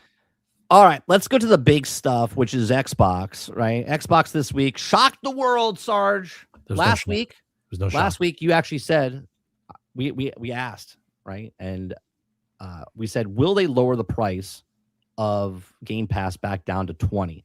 I said there's no way they lower the price. Okay.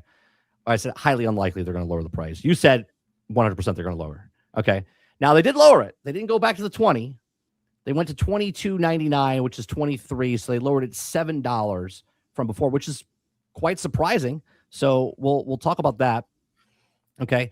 So Xbox cuts Game Pass Ultimate price to $22.99. Future Call of Duty games won't be included at launch.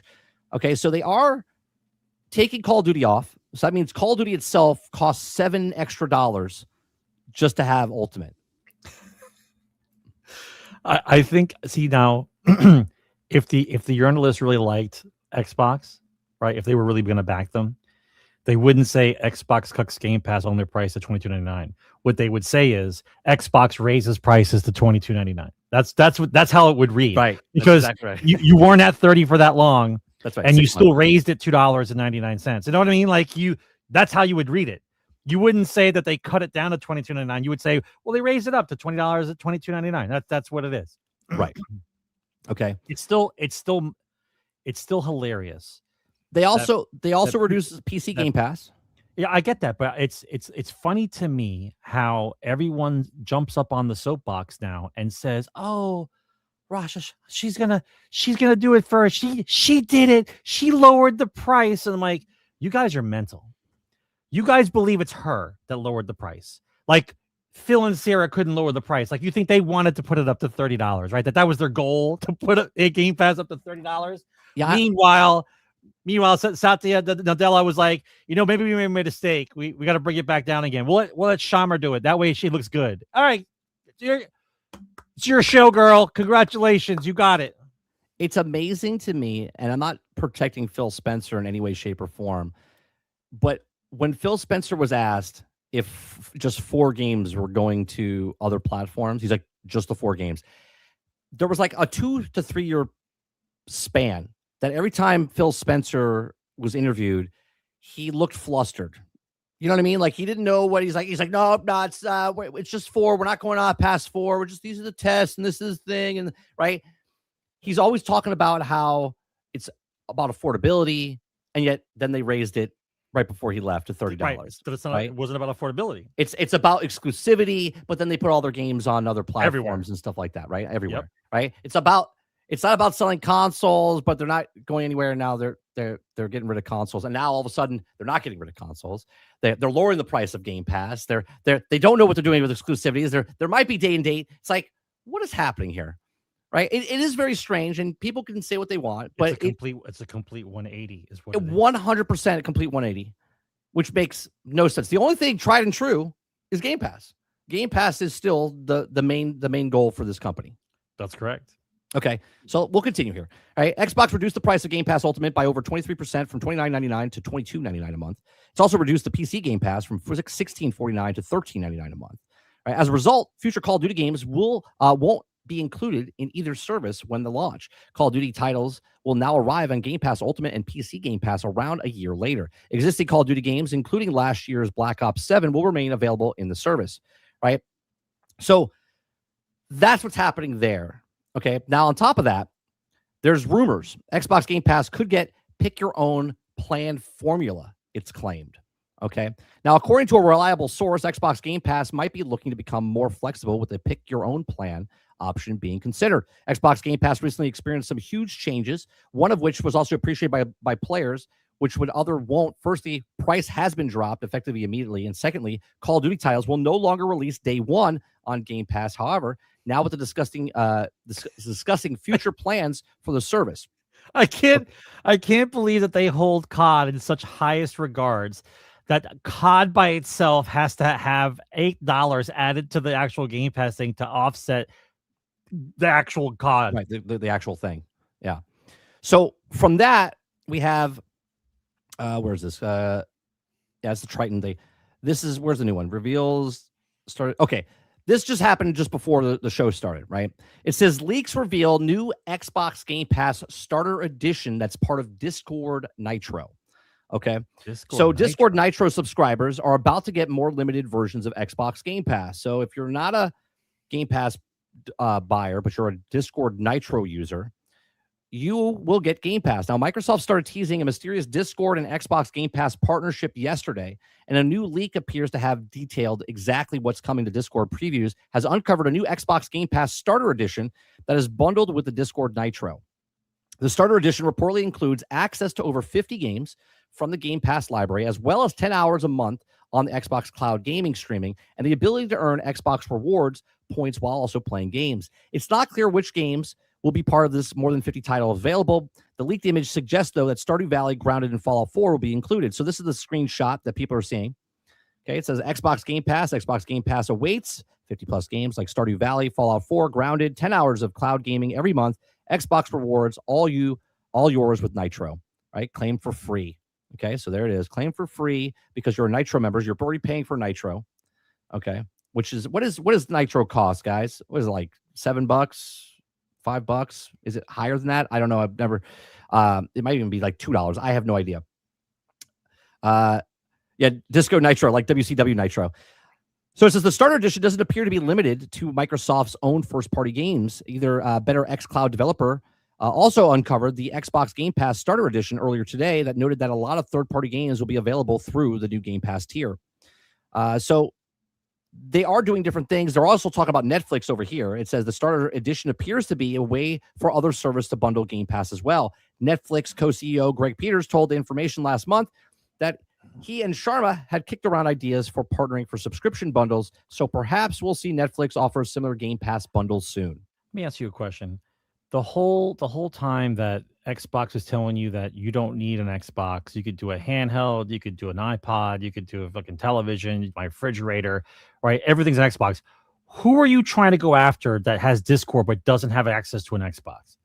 Like, who is that? What person is on Discord that doesn't have a device that can actually already have Game Pass? Who are those people?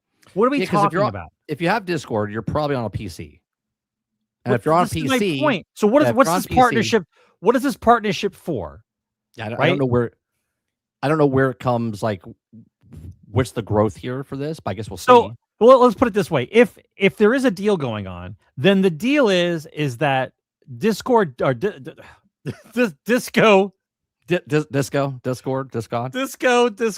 right, gets a cut of whoever signs up for Game Pass. So Microsoft's giving them money because there's no other way that deal would work out, that Discord would be giving Xbox money, because that wouldn't make any sense, because you already have those people. You have the people who have a device that can have Game Pass. What are we talking about? Do you remember when Discord was going to get bought out by Microsoft and they said, we'll give you 7? They said no, and then they went to 12. They were going to give them above market value, and they said no, and they denied it. Discord was like, no, we don't want it. This is interesting, though, that now they're but you understand what I'm saying, though, right? It makes no beneficial sense that Xbox is giving money to them. The deal that has to be the money has to be going the other way. Otherwise, why involve them? Right. Who has Discord that doesn't have a device? Who are those people? Who's on their computer? No devices, no iPad, no phone, no handheld, nothing. I'm on Discord on my PC, and I happen to want not Game Pass on my PC. I want to get it. I want to get it through them. What are you? Who is that? I don't know. I'm being serious. Who are these people? I don't know. That's what I'm asking. I don't know. I don't know who that is, because sure, there's people that have Discord on their phones, but I don't know a lot of people that are gamers that are using Discord, that are not gamers using Discord. Business, they use it for business, right? Don't get me wrong. For like the pandemic, Discord went through the roof because they were using it like Skype and stuff like that. So there's a lot of people that do use Discord that are not gamers, but now they're Nitro users. So they're like, I don't play games, but I have Nitro. Now I'm going to play games. I have a PC, but I don't know what Game Pass is. But now that I have Nitro, now I do. Yeah, I don't know. It'd be very interesting to see what happens. Krebsy says there's ghosts in the room with yous right now. I don't know how you guys are not getting a migraine off of this. I don't understand any of these companies, what they're doing. Like, honestly, it's all brain and spreadsheets and no balls at all. I don't understand what they're doing. You have the widest market possible to encompass as many people on the planet as possible. They have this. Everybody has this. So just this alone, I could be connecting with people anywhere about wanting to play games through Game Pass without talking about anything else. No handhelds, no PCs, nothing. Just this. And they look for the strangest partnerships for things that make no sense. And we're going to give you, and not to mention lesser value. We're going to give you 50 games because we don't want you to get too excited about being on Disco Nitro. and having Game Pass. What? Oh, 100% Taco. Chopper Eric says Discord is lucky they're still in business with that Real ID BS stunt. Remember, that's not going away, Eric. Yeah. That just got postponed to later this year. Yeah, it got pushed down the road. Right? That's so it makes you wonder how many people are going to get this Nitro deal to have Game Pass, and then all of a sudden they're like, oh, we need ID. And they're like, nope, I'm good. Dark Taco says, I bet that's a ton of Discord users that have Nitro because they offer free months constantly. All the time. All the time they do it. So just spitball here. So the number coming back down to $22.99, right? Do you think that they worked out the numbers? They said, okay, this is how many people we lost, and this is how many people stayed. And so now the revenue is below where we are. So how do we get the revenue? Because remember now, the people that we're going to pay, listen, the people that we're going to pay the 30 are already still here because they didn't leave, right? Right. Now they know they also have a number now how many people stayed when they raised it. They know who left and who stayed. So they know that there's a certain percentage of people that would pay $30 for this. Yeah. Yeah. So the $22.99 is the buffer needed for them to catch up on what they lost based on the people that left after the price. I remember actually talking about this when they raised it. I said, I don't know why they raised it from 20 to 30. I said, that's absurd. They should have went to $2. Just what they did now. Well, just what they did now, right? But they went to 30, and I was like, they just said, fuck it. They said, let's just go all the way and see how many people are paying it. And I talked about this. I remember talking about this because I said, let's say 5 million people got the $30, all right? And they lose like 5 million people. But those 5 million people are covered because people those made people up are already paying for them. The percent they knew they were going to lose a percentage. They knew how many people were going to get the $30, and now they know how many people paid the $30, right? Yep. Then on top of that, they also got rid of all of those outdated gift cards on Amazon and stuff like that. So they bought all that stuff up. So that's an insert of money for them because they had all those gift cards out there, right? So those are all paid up and used, and now those are gone. The old stock is gone, right? So I found some at Lowe's. Yeah, no, there's at Lowe's. I'm not talking about that. I'm talking about on Amazon and stuff. Everyone bought all those up, right? Just like PlayStation and Meta. They all that old stock is now gone because people bought it before they raised the prices, right? That's correct. So that's what they've done with that. So they cleared out that stock. Okay, you can still find the hard copy ones at like Lowe's or Home Depot and stuff like that. Now they know the percentage of people that are going to pay the $30 ahead of time. So now they know, okay, well, over this next couple of years, if we raise it another $2, how many of these people now that maybe come back that they're willing to pay 20, they're willing to pay 21, they're willing to pay 23, where do they land? Then I also think the a la carte thing is going to work, right? So here's another leaked image. I don't know if this is real. I don't know if it is or not. I'm just putting it up here and we're having a conversation about it. Okay. I don't know if this is real. This is hilarious. So Game Pass, choose what's right for you. Now, I've actually talked about this way back when I said, what about they added a World of Warcraft with Elder Scrolls and they put it in like a MMO package type of thing. Here it is. Okay. Fallout first, Minecraft Realms could be included. So this could be real, right? This could 100% be real. And people will be like, oh, well, if I'm paying $15 a month for World of Warcraft, but now I can pay $15 and get this with, Game Pass and World of Warcraft, then right. A la carte, then the price goes up to 25. Right. And also, like, I don't want Fortnite crew, okay? Because I don't really play Fortnite. So I should be able to take that off and not pay the $20, $23 now, right? I don't use Ubisoft Plus, so maybe I don't want that either. And that can come off, right?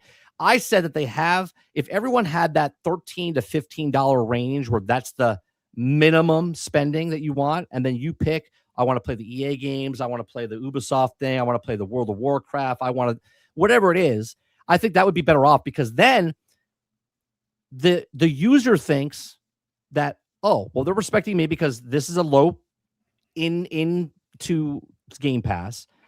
And then Microsoft's like, yeah, so that might raise the people because you're giving you're lowering the bar to get in. More people come in and they're like, oh, I play Fallout first. I'll get that tier as well, right? Oh, I play World of Warcraft. I'll get that tier as well. This becomes the reason why you would pay $30 a month. This becomes the reason why you pay $30 a month. Right. If you pick and choose what you want the $30 to be spent on, instead of them telling you you have to use the Fortnite crew and the Ubisoft Plus, like you get to choose whatever it is for you, right? A lot of people are also asking for a family plan, right? They want the family plan instead of getting 2 Game Pass plans. They want one plan that you can pick and choose and stuff like that. I think they go this route. I do. I think they go with the a la carte type of route that you still pay the 23, but you get to choose what you want in your thing. Some people say it's complicated, but I truly believe if you just respect the player. Yeah, but it's not player. It's not that it's complicated. Is that they need to find different levels in order to give reasons why they can charge that amount. They know who they can get the $30 from already. They need to figure out how they get $30 from the rest of those people that fit. But what I'm saying is the illusion, as Dark Taco saying here, he says there needs to be a better illusion of choice at least, and that's what I'm saying, right? If the bare minimum of Game Pass is $15. That's it. Anyone that wants Game Pass. But we talked about this. We talked about World of Warcraft becoming part of Game Pass. Yeah. No, but what I'm saying is everyone pays $15 Game Pass. There is no $30 Game Pass or 23 Game Pass. Everyone pays $15. But then you get to choose.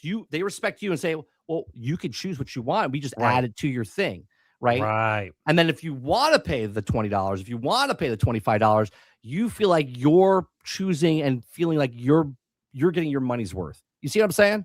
Right. I think that's the better plan. Because you were gonna pay the $10-15 for the online system anyway. Yeah, because a lot of people are like, I don't want to pay $30. I didn't want to pay the $30 because I don't want Fortnite. I don't want Ubisoft Plus. I don't want EA Play. It's not worth my time. But because I play Fallout 76, right, or because I play WoW, I play World of Warcraft. Now it doesn't matter. Right now it doesn't matter. Right, because that value is there for them.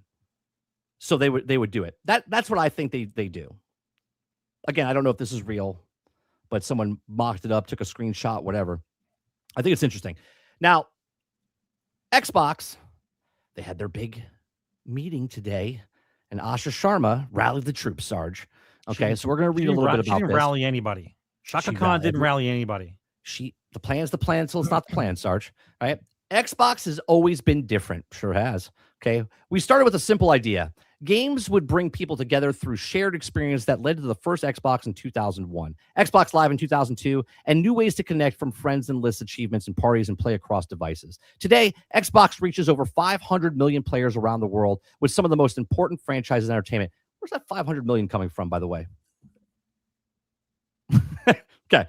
From the beginning of Xbox, was built by people willing to try things that others wouldn't. We placed consumers' bet inside the enterprise company because they believed in gaming would be defined the living room and were at risk of missing it. That sprint was carried on through the last 25 years, and it's acquired to carry us forward. It says, we have work to do. Players are frustrated. New features drop on console and have less frequent. Our presence on PC isn't strong enough. Pricing is getting harder for people to keep up with. And the core experiences like search, discovery, social, and personalization still feel too fragmented. Developers and publishers are asking for more, to better tools, to better insights, to platforms to help them grow faster. At the same time, a new generation of players is coming online with different expectations. Their time is split across games, media, and everything else competing for your attention. They expect more content in familiar places. They want to shape the worlds they play in. They want to create and socialize together, not just play together. These changes are happening and the industry reshapes around us. Consoles remain large and stable. Windows now represents more players and more hours, and increasingly where competition is most intense. Players also have access to more games than ever, even at the cost and time they built. Blockbuster titles continue to rise, putting pressure on what gets made and how risks is taken. Some of the biggest recent hits are coming from all small teams or even single creators in place like Roadblocks, are producing experiences that rival major franchises in scale. More players are also choosing subscription services as a primary way to play, with expectations set around instant access, ongoing value, and libraries that evolve continuously. The industry is becoming global and competitive. More than half the market revenue players and growth are happening outside of the core markets.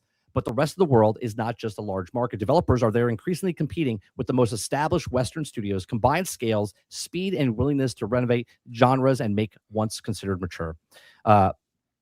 Considered mature. The model that is not also here won't be one of that takes us forward. It says Xbox will be where the world plays. What does Xbox become in the next era? Xbox will be where the world plays and creates. It will be build global platform and connect players and create it everywhere. Consoles is the foundation, delivering premium experiences, and cloud brings the experience to any device. You can also play where you want, and your games progress. Friends, identities stay with you across the console, PC, mobile, and cloud. Now, I want you to that just says everything's an Xbox, right? They got rid of the marketing of everything's an Xbox, but everything is still an Xbox. That hasn't changed. That's correct. Xbox will build to be affordable, personal, and open. We'll offer flexible pricing. How? So it's, I don't know. I would assume the different prices of Game Pass, right? But your console's $1,000, so how is that affordable for? I don't know. It says we have flexible pricing. It's so easy to get started and keep playing. The experience will adapt to you, letting you customize how you play. That wording right there, I think that is huge for what I'm talking about earlier about the a la carte of how you play, right? Letting you customize how you play. If you want to play on the Helix, do you want to play on Game Pass? Do you want to play on your television set? Helping you find what you'll love and connecting you with the right people. And will also be open to all creators, from individuals to larger studios, giving anyone the tools to reach the global audience and keep their games growing over time. But this is all fluff talk. She's not talking about anything concrete about what the studios are working on. All this is fluff talk about how they're going to bring everyone together and everyone's going to play games together. We were doing that before you came around. What are you making? What studios you have making games? What do you know about making games? Why don't you tell me the games that you like? You don't like shit because you don't know shit. When do you stop listening to this shit, bro? I'm reading because this is what they said. We are execute through the priorities of hardware, content, experience, and service. Right, the hardware, stabilizing the Gen 9 and healthy, high-quality base. Deliver Project Helix to lead the performance and play the console on PC games. Lead the comfortable, personal, high-performance accessories and build strong ecosystem, expand choice to reach. This is exactly what they were doing before, right? It's not like she came in and they weren't working on the Helix project. The Project Helix was already being worked on behind the scenes before she even got there. Content. It says grow and extend the enduring portfolio and franchises players love. Involve our 3P partnership with Strength, our 5-year slate. Expand into China, emerge markets, and mobile-first audience. Maintain and grow the live games and long-term stewardship. They've been trying to expand into China for 5 years. It didn't take. It hasn't taken. It says elevate creator-centric platforms like Minecraft, Elder Scrolls, and Sea of Thieves. Now, Sea of Thieves makes me wonder because they just added in Sea of Thieves private servers. And inside those private servers for Sea of Thieves, you can build what you want. You can make your own like little machinima movies and stuff like that. I wonder if that's the first step for Sea of Thieves to become like Minecraft, like to become like what's happening right now at Windrose, where it's not really a survival game, but if I could build what I want and make my own worlds inside of Sea of Thieves, like make different islands, make different things, and have, as they say, elevate creator-centric platforms, meaning I can create my own world and you can download it and then play inside the world that I've created inside of Sea of Thieves. Be interested to see what happens with that. It says experience fixed with the fundamentals for players and partners. Make Xbox the best place for developers and creators to build and grow. Overhaul discovery, customization, social personalization to connect the community. And then service. It says fortify Game Pass with the clear differentiation and substantial economics. Return business to durable growth with strong cost discipline. Make cloud play feel native, fast, reliable across TVs, low-cost devices, and use M&A. What is M&A? Deliberately to accelerate growth and organic paths. Is that marketing and I don't know what M&A is. Chat, a little help here if that's if you guys know what M&A. It says along the way, we'll reevaluate the approach and exclusively windowing the AI, share more than we learn and decide. So there you go. Right? That's basically the mission statement she's saying, but I'm very confused by this, Sarge. I really am. Because what the fuck were they doing underneath Phil Spencer and Sarah Bond and Matt Booty is still there. Matt Booty is her right-hand man now, which he was the second right-hand man behind them before. I can't imagine all this stuff was like no one thought about any of these things 6 months ago. M&A is mergers and acquisitions. Mergers and acquisitions. Thank you very much. Right? Like I don't get what they've done the last 6 months before Phil Spencer said he was leaving. It just doesn't make any sense to me. It's like all of a sudden it's a completely different group of people. Yeah, I understand she's new, but you're telling me nobody at the company could picture this or change this before she got there? She just was like, hey, did you guys try to turn the lights on? What? That light switch works? See, Dark Taco came in late. No, Dark Taco. She did not drop the price of Game Pass. they decided that they overcharged and they lowered the price. It wasn't because of her glorious presence that they let lowered her the price announce of it, Game so Pass. she did lower the Game Pass. Right.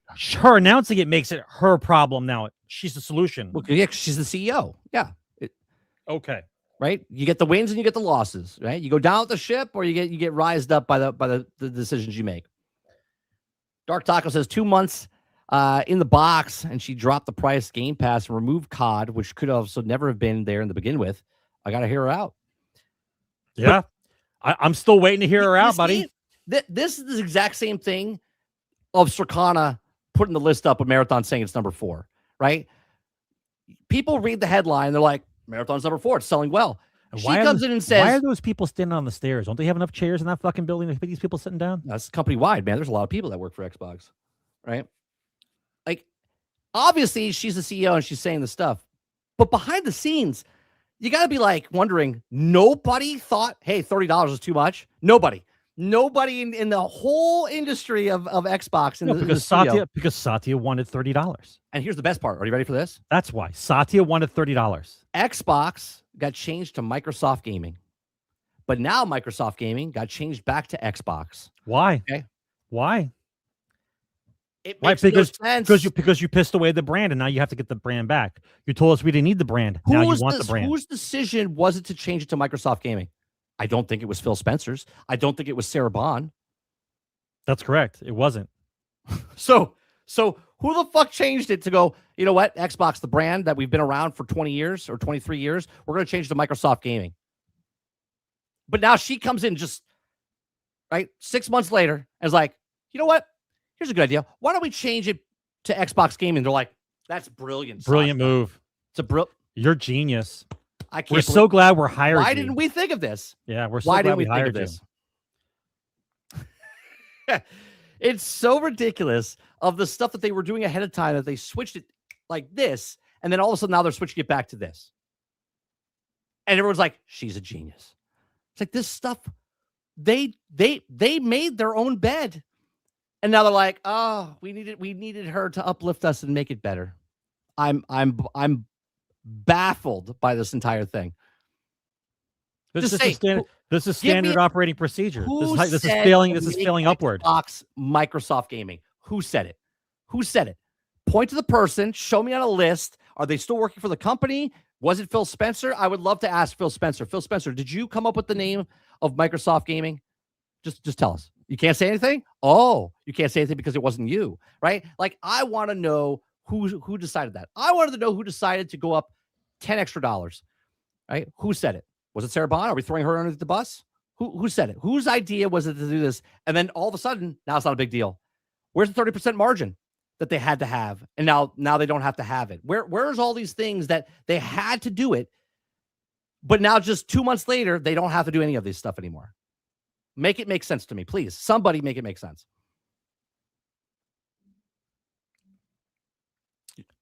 Standard correction in corpo world.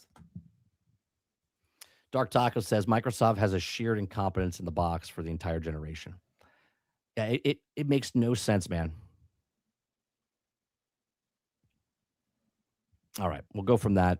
Speaking of which, did you realize how big like wrestling is now, bro? Like, I thought wrestling was like normal size. Like, wrestling's ridiculous, bro. The reason why the Arab I forget who the prince in Saudi Arabia bought it is because Vince McMahon and I forget who it was, the partnership that was going on. They built it up to the point where he had sold to the prince for like $3 billion, bro. Ridiculous. Wrestling is huge. No, Krebsy. When 15% of Xbox gets laid off, that's Asha, baby. That's Asha. You got to go down with the ship when you start firing people. We can't pick and choose and be like, well, she didn't fire these people. Right. She's the saint. Right. No, she's firing them. She's like, yeah, just all of you got to go. I don't want you here. All right. Next story, Sarge. Nintendo is being sued over the tariff refunds. Okay. So a class action lawsuit has been filed against Nintendo over pending tariff refunds to the company. First reported by Stephen Totillo, Two gamers, Gregory Hoffer in California and Pasha Shara in Washington, are suing the company, believing the consumer should be the ones getting the money back. The suit was filed in the Western District Court of Washington, the state where Nintendo of America is headquartered. It says, quote, unless restrained by the courts, Nintendo stands to recover the same tariff payment twice, once from the consumer through high prices and again from the federal government through tariff refunds, including interest paid by the government on those funds, the claim reads. Okay. Totillo adds that the two-part alleged that Nintendo recovery of any tariff refunds would constitute unjust enrichment and violate the Washington State Consumer Protection Law. Okay, the suit seeks a representative of all those in the United States who purchased any Nintendo product that had seen their price increase between February 1st and February 24th of 2026, or 25 to 2026. Okay. In March, Nintendo filed its own lawsuit against the United States government over Donald Trump's tariffs. The tariffs were found to be unconstitutional. Okay. And the United States was to begin the process of refunding the money gained from the companies. After the lawsuit was filed, Tortillo says Nintendo stepped around answering his questions regarding whether or not the company would also pass the refunds on to the customer. Of course they would. Of course they would. Yeah. Sure they would. All right. Insider Gaming has reached out to Nintendo for comment in the lawsuit. Should respond and receive, it will be added to the story. Now, not only did they raise the price to us, but now they're suing the company or suing the government so they can get the tariffs back that they charged us. So now these guys are saying, hey, no, you don't get to raise the price to us and then get the fucking refund check back. We get the refund check back, right? These sons of bitches, man. You can't hate these companies enough, okay? They raise the price and tell you, well, we had to raise it because of the tariffs, which is all fucking bullshit in the begins with, okay? They were raising the price regardless, the tariffs there or not, and this proves it because now they made money here. They're going to get the refund thing, and they're not going to give you any money back because they're sons of bitches. That's what they are. Corporate salute. It's got to go up, and they're like, oh, by the way, we got all the money back from the tariffs that we didn't get charged, and we charged the consumers, and now we're getting that money back as well. Fuck you, Nintendo. And by the way, it wasn't unconstitutional. It was just different part of the payment plan. And after they pulled back the tariffs, he instituted a flat tax across the board for tariffs anyway. So it wasn't unconstitutional. Right. Remember the tariffs. We're raising the price because of the tariffs. If it wasn't because of the tariffs, it's because of AI. If it's not because of AI, it's because of something else, right? It's always something else. And they always push that money towards you, the consumer, not themselves. They don't need it. They raise the price. The first time ever in the history of video game systems, raising the price 5 years, 6 years into the cycle, all of these guys raising the price. Oh yeah, that's all they. Yeah, but let's not forget that we have been paying tariffs to every country in that hemisphere for 80 forever. Years.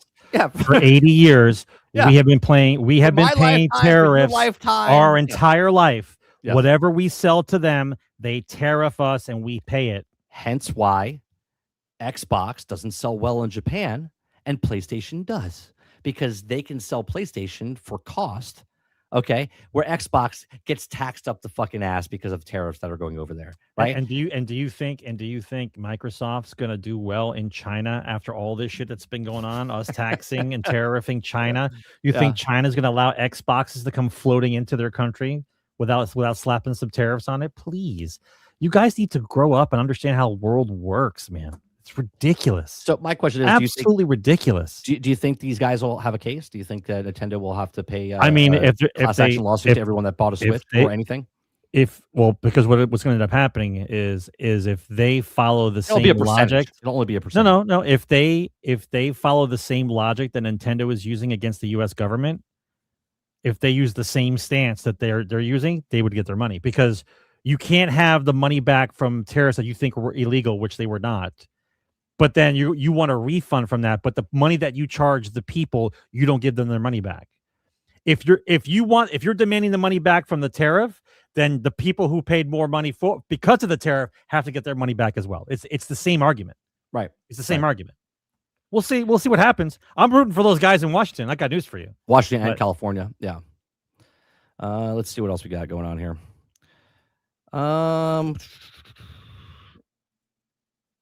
This is a video I kind of want to watch.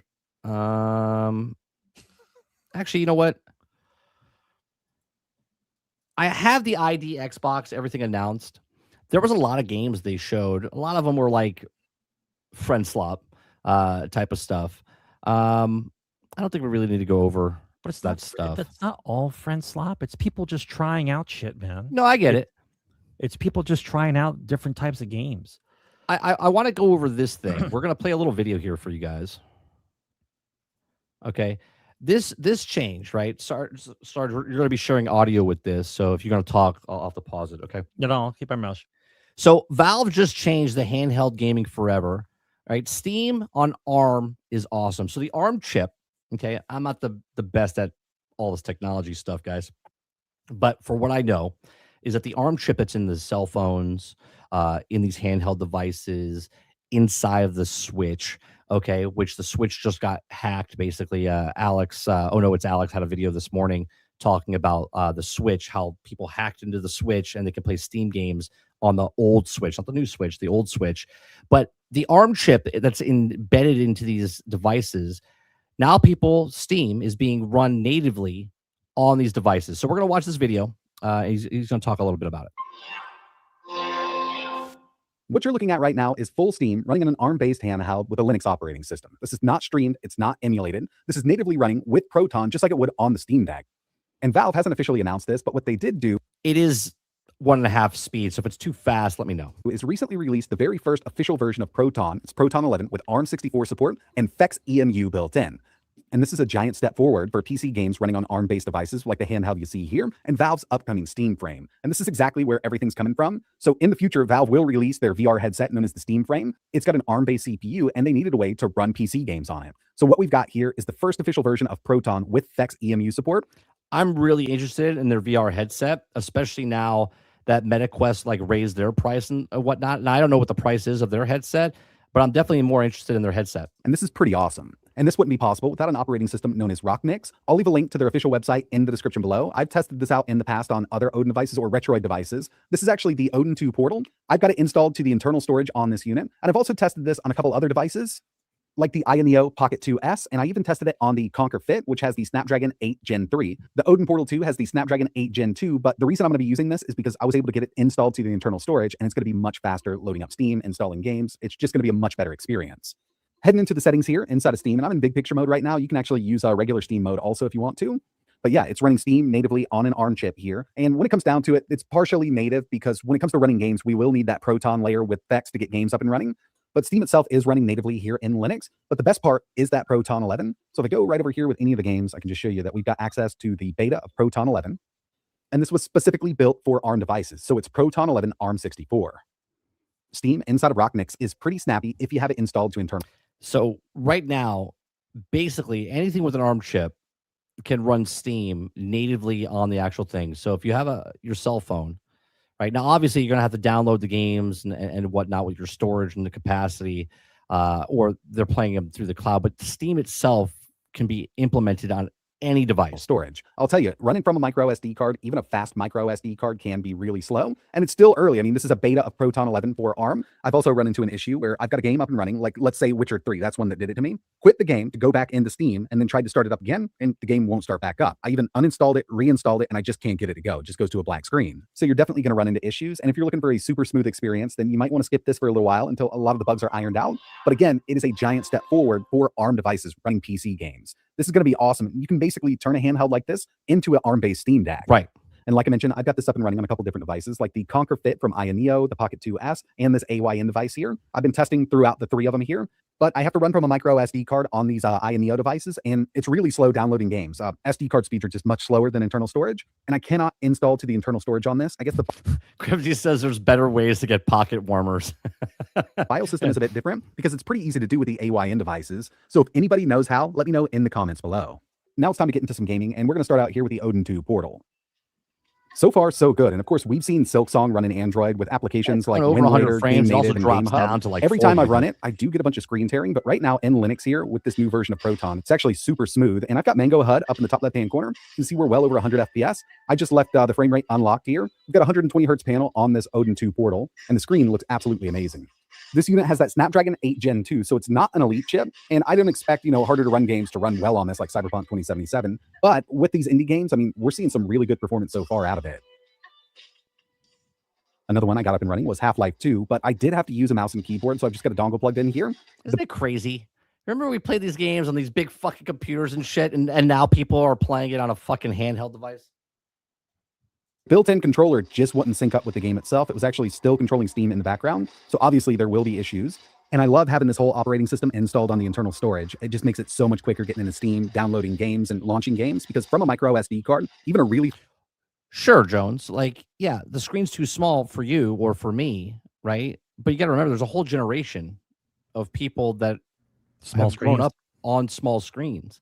And on top of that, Steam is not selling a box, right? Well, I mean, they're selling their box and they're selling their Steam Deck, but Steam, if everyone has an ARM chip in their devices, basically every iPhone, every Google Android device, every handheld device that's out there is automatically a Steam machine or a Steam Deck now. That's a lot of options, right?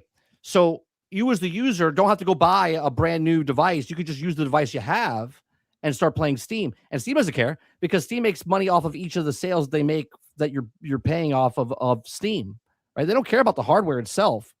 Fast micro SD card, it can take forever. A lot of these card slots on these handhelds just don't take advantage of all the speed of that card. So that's really one issue there. And having this installed to internal storage is going to make a world of difference. Now I want to do some testing with the Pocket 2S. This does have a more powerful chip. It's basically the Snapdragon 8 Gen 3 versus the 8 Gen 2 in the AYN Odin 2. Of course you could watch porn on it. What are you talking about, Davis? Of course you can. Portal. But again, it's still the phone that you're using right now to watch porn. Now make me second main screen, would you? I've got to run from a micro SD card, and it's just so annoying trying to download a game or getting a game running from a micro SD card, being that it's super duper slow.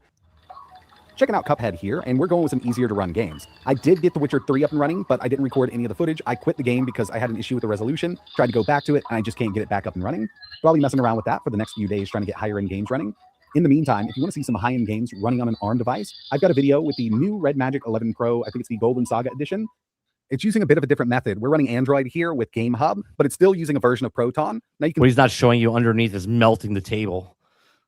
See, with this, I mean, we're over 40 FPS with Red Dead Redemption 2 on this thing, and this is the Steam version of the game. It's pretty amazing what these more powerful chips can do, and I really do think as soon as we get this new version of Proton 11 over there with Game Hub and Game Native, we're going to see a massive jump in performance and just compatibility across the board.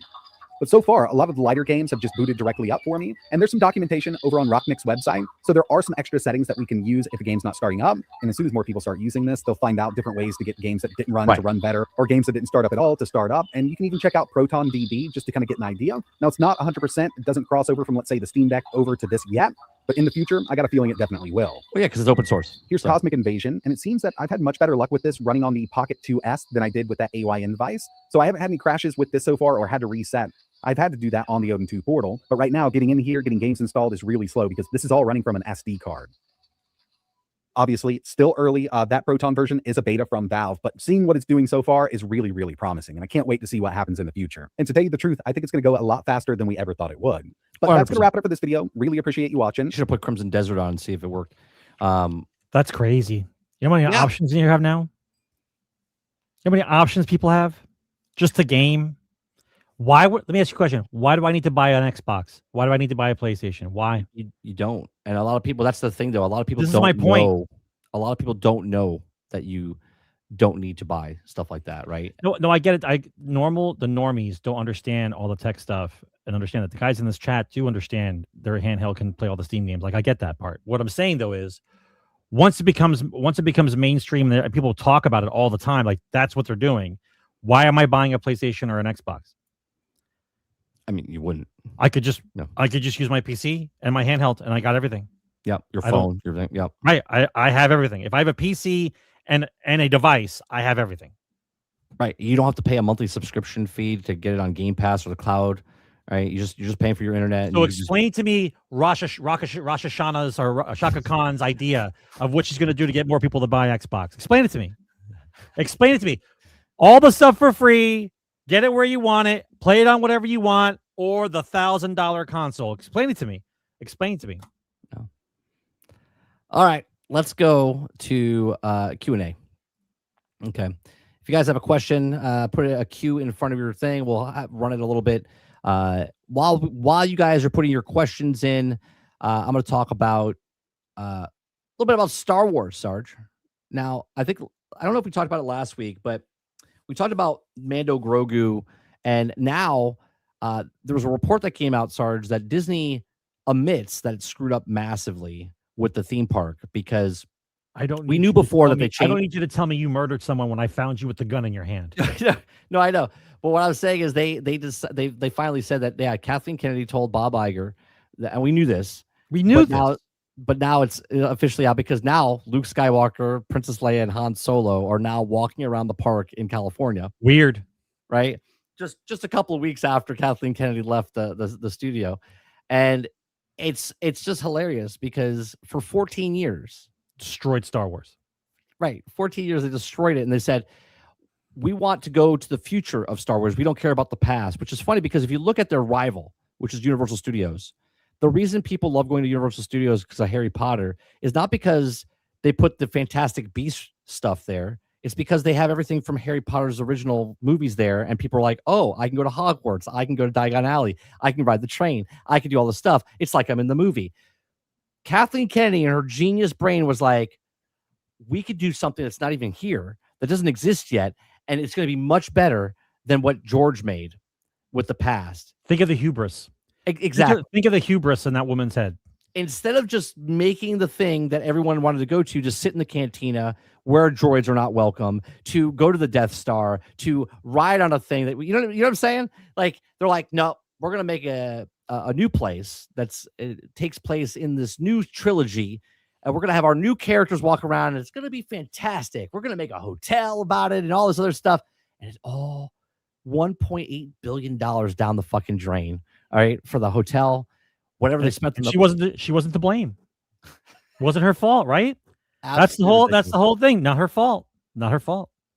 Right? It's never the person in charge's fault ever. I think I'll be honest. I think Star Wars is irreversibly damaged. It's going to take it's going to take time to. It's basically like having no legs and waiting for the bionic legs to be implanted. Well, right now, Maul, the new show. No one's watching. Nobody's watching. It's not even showing up on charts. Okay, nobody's watching the new show of Darth Maul because they say it's the best show, but no one's watching because you basically destroyed Maul. The story has already been played out. It's a full circle story. We understand what happened to him in the beginning. We understand what happened to him in the middle. We understand what his ending was, and that story is complete. What are you trying to do? Right? You keep beating us over the head with things that you think are cool, but you are unwilling to finish the stories of the things that we already know that are out there. Finish a story. Finish it. Right? You're Darth Maul is one of those things where I want to put it almost in the realm of like the Mandalorian. It's like he's cool factor for what he's supposed to do and what part of history he plays out in that moment. And then that's it. But now it's become a boy and his dog. He carries around the baby with him everywhere he goes. Like he's like inseparable with it. Like, no, you gave him the Luke. It's over. You're on your own now. You go find some more friends to hook up with. Did you see how they're marketing the Mando? No actors are marketing for it. Just Jon Favreau himself is talking about Mando and how he's directing it and how he's making the story. They don't have to pay anybody. Well, it's funny to me because I don't think the actors give a shit. And they're like, we're not sending actors out there because they'll say the stupidest fucking shit. I'll promote it myself, right? Look, I like Jon Favreau, right? Jon Favreau is the reason that Marvel blew up because he's gotten beat up, though. He's gotten beat up over for sure. Years. For sure. But I think it's funny. They're showing behind the scenes.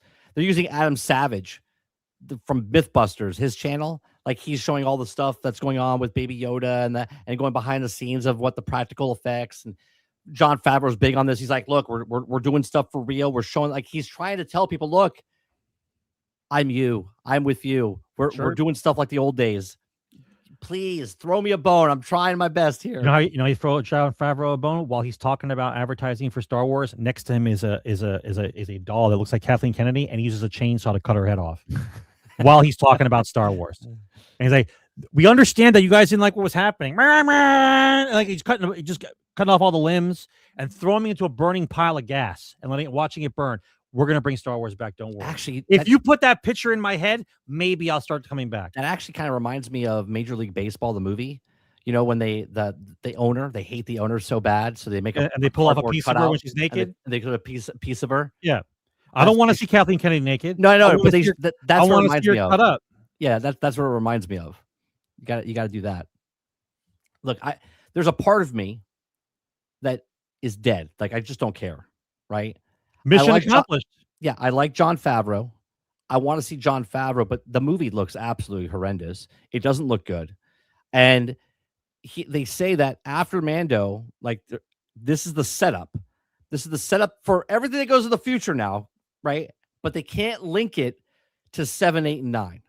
Okay, they can't link it to 7, 8, 9, but we all know it leads to 7, 8, and 9, right? So something from now, from this movie, to when 7, 8, 9 exists, okay, in that timeline, something has to happen to not make it connect. It changes, something happens, something.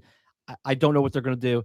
Apparently, Ahsoka, the next season comes out, is supposed to hand the torch over to Dave Filoni, and Filoni's going to take it and run with it.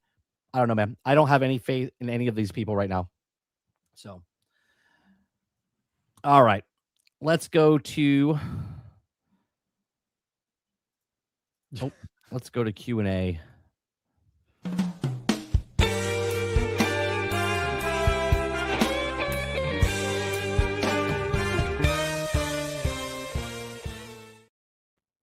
All right, so Travis asks from the first question, says, will more studios wake up and realize that Capcom's approach is the right way of making games? Make a masterpiece, sell a masterpiece.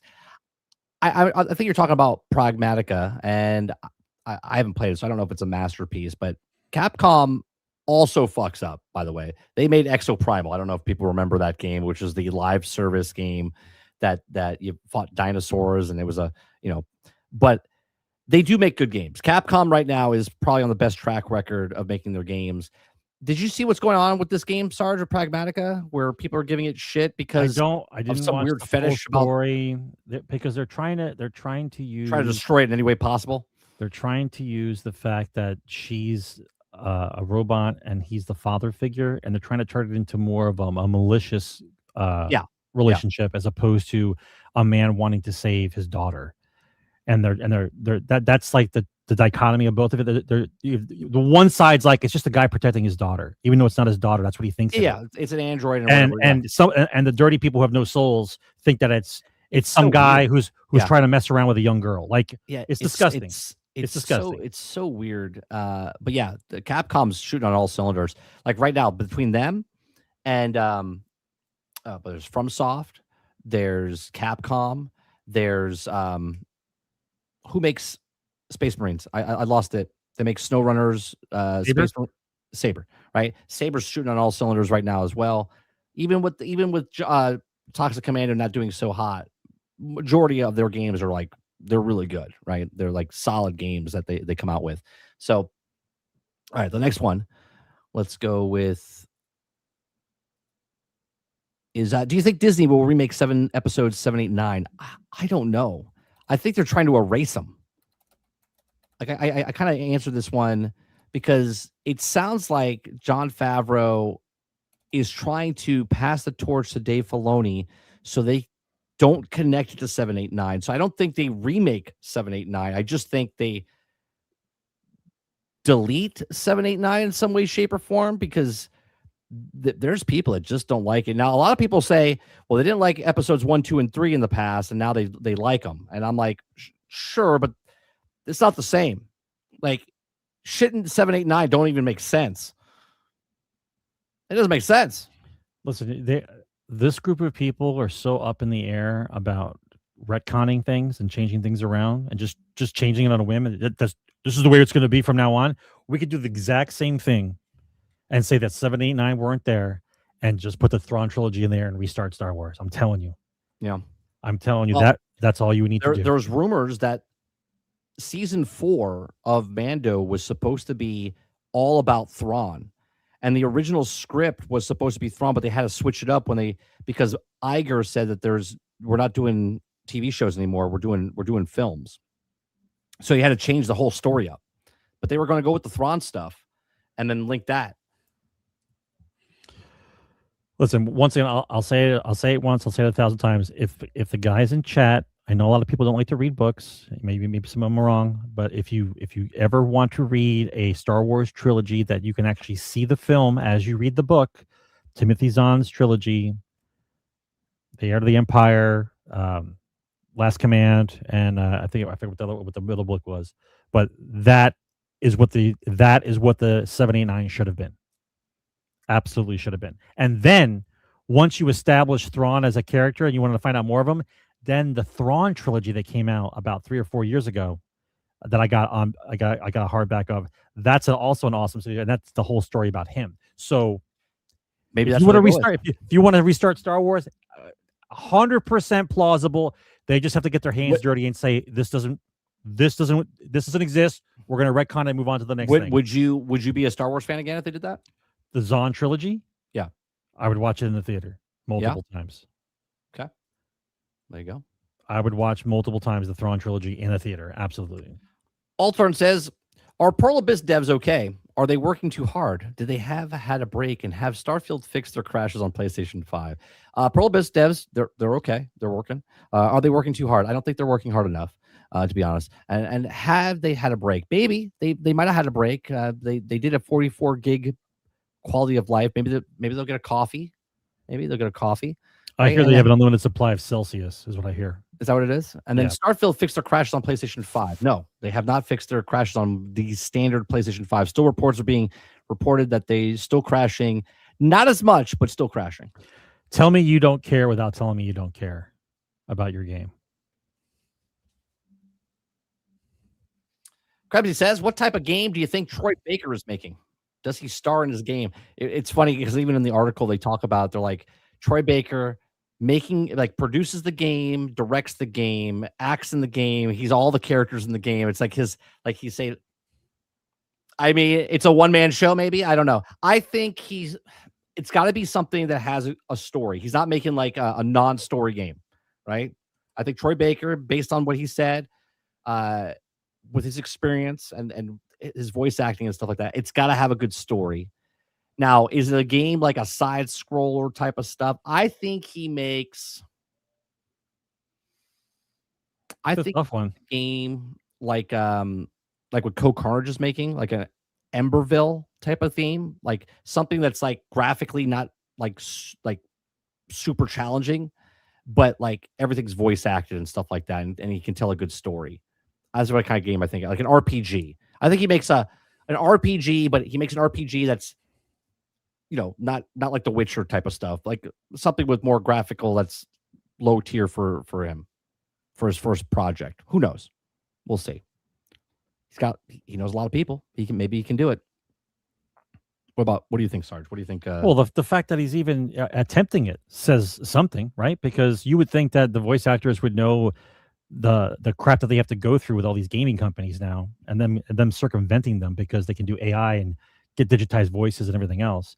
So the fact he's even attempting it says a lot. I probably think he would do. I'm trying to think of what that type of game was called. Like it was more of a. You remember like Full Throttle? Yeah, remember that's a good one. Like Full Throttle, where it's like a story-driven game with some choices, but like a more advanced version of that, where you have more complex choices. Maybe there's like 3 or 4 endings, but it's like a cinematic movie type of thing with characters. That's a good one, Sarge. I think actually because that's not really labor intensive, and they could pull that off. I think they could pull that off with today's tech. Sort of like what you're talking about basically is like a Telltale games, like a Borderlands kind of Wolf Among Us type of thing like that. But Telltale was straight cinematic without you doing anything. Yeah, it's like walk here, press X type of thing. Yeah. I can see something like that. Maybe that's what he goes with. All right, the next one. Jesse Max says, why is Pedro Pascal isn't going to any interviews of Mando and Grogu? I don't want him to. John Favreau is doing all the interviews rather than the actor. That's right. I'm telling you, because the actors... They don't want him to say anything stupid. Yeah. One, I think they're tired of seeing his face. I'll be honest with you. I think that Pedro Pascal's is done. Like, his face has just been overused, and they're like, we got this one, right? Jon Favreau's trying to sell. He's trying to bring you back in. Like he's a Star Wars fan. Okay. Because he knows if the Mando Grogu movie doesn't do well, it's over. Yeah, well, it's over regardless. But you know what I mean? It's the last ditch effort, right? So he's trying to be out. That's why I was saying he's like, throw me a bone, right? Like I'm showing you, I'm trying to make the movie that you guys want, right? I'm trying to film it with practical effects. We're using a puppet. That's a puppet. That's not CGI, right? We're using actual like animatronics and stuff like that for Grogu. He's talking you up. He's telling you about the sets. He's doing all that stuff. Pedro's like, Trump's in president and blah, blah, blah. Like, shut up. Just shut up. We just want to promote the movie. Shut your face. Right. That's what Jon Favreau, that's why he's doing it all. I think it's smart. I do think it's smart. I may support it just to help out to make sure Favreau can do something else. You know what I mean? I may go see it just because of that. Not because I really want to go see it, but I want to support him. Wouldn't it be funny? Because Jon Favreau is the one who started Marvel because of Iron Man. Yeah. If he could come in and do it again, but with Star Wars, save 2 franchises, because Marvel was on the low end back then when he revived it. Yes.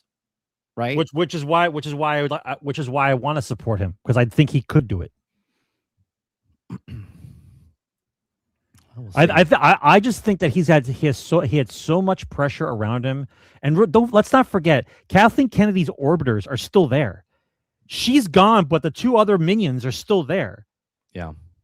Okay. It's like just because you got rid of one of the 4 horsemen of the apocalypse, the other there's still 2 of them there. Yeah, you still got the other ones. Right. So it's not like he's completely out of the woods. If he can show that his thought process for what he wants to do for Star Wars beats what she does, then it officially puts the nail in the coffin that she was the cause of it. You understand?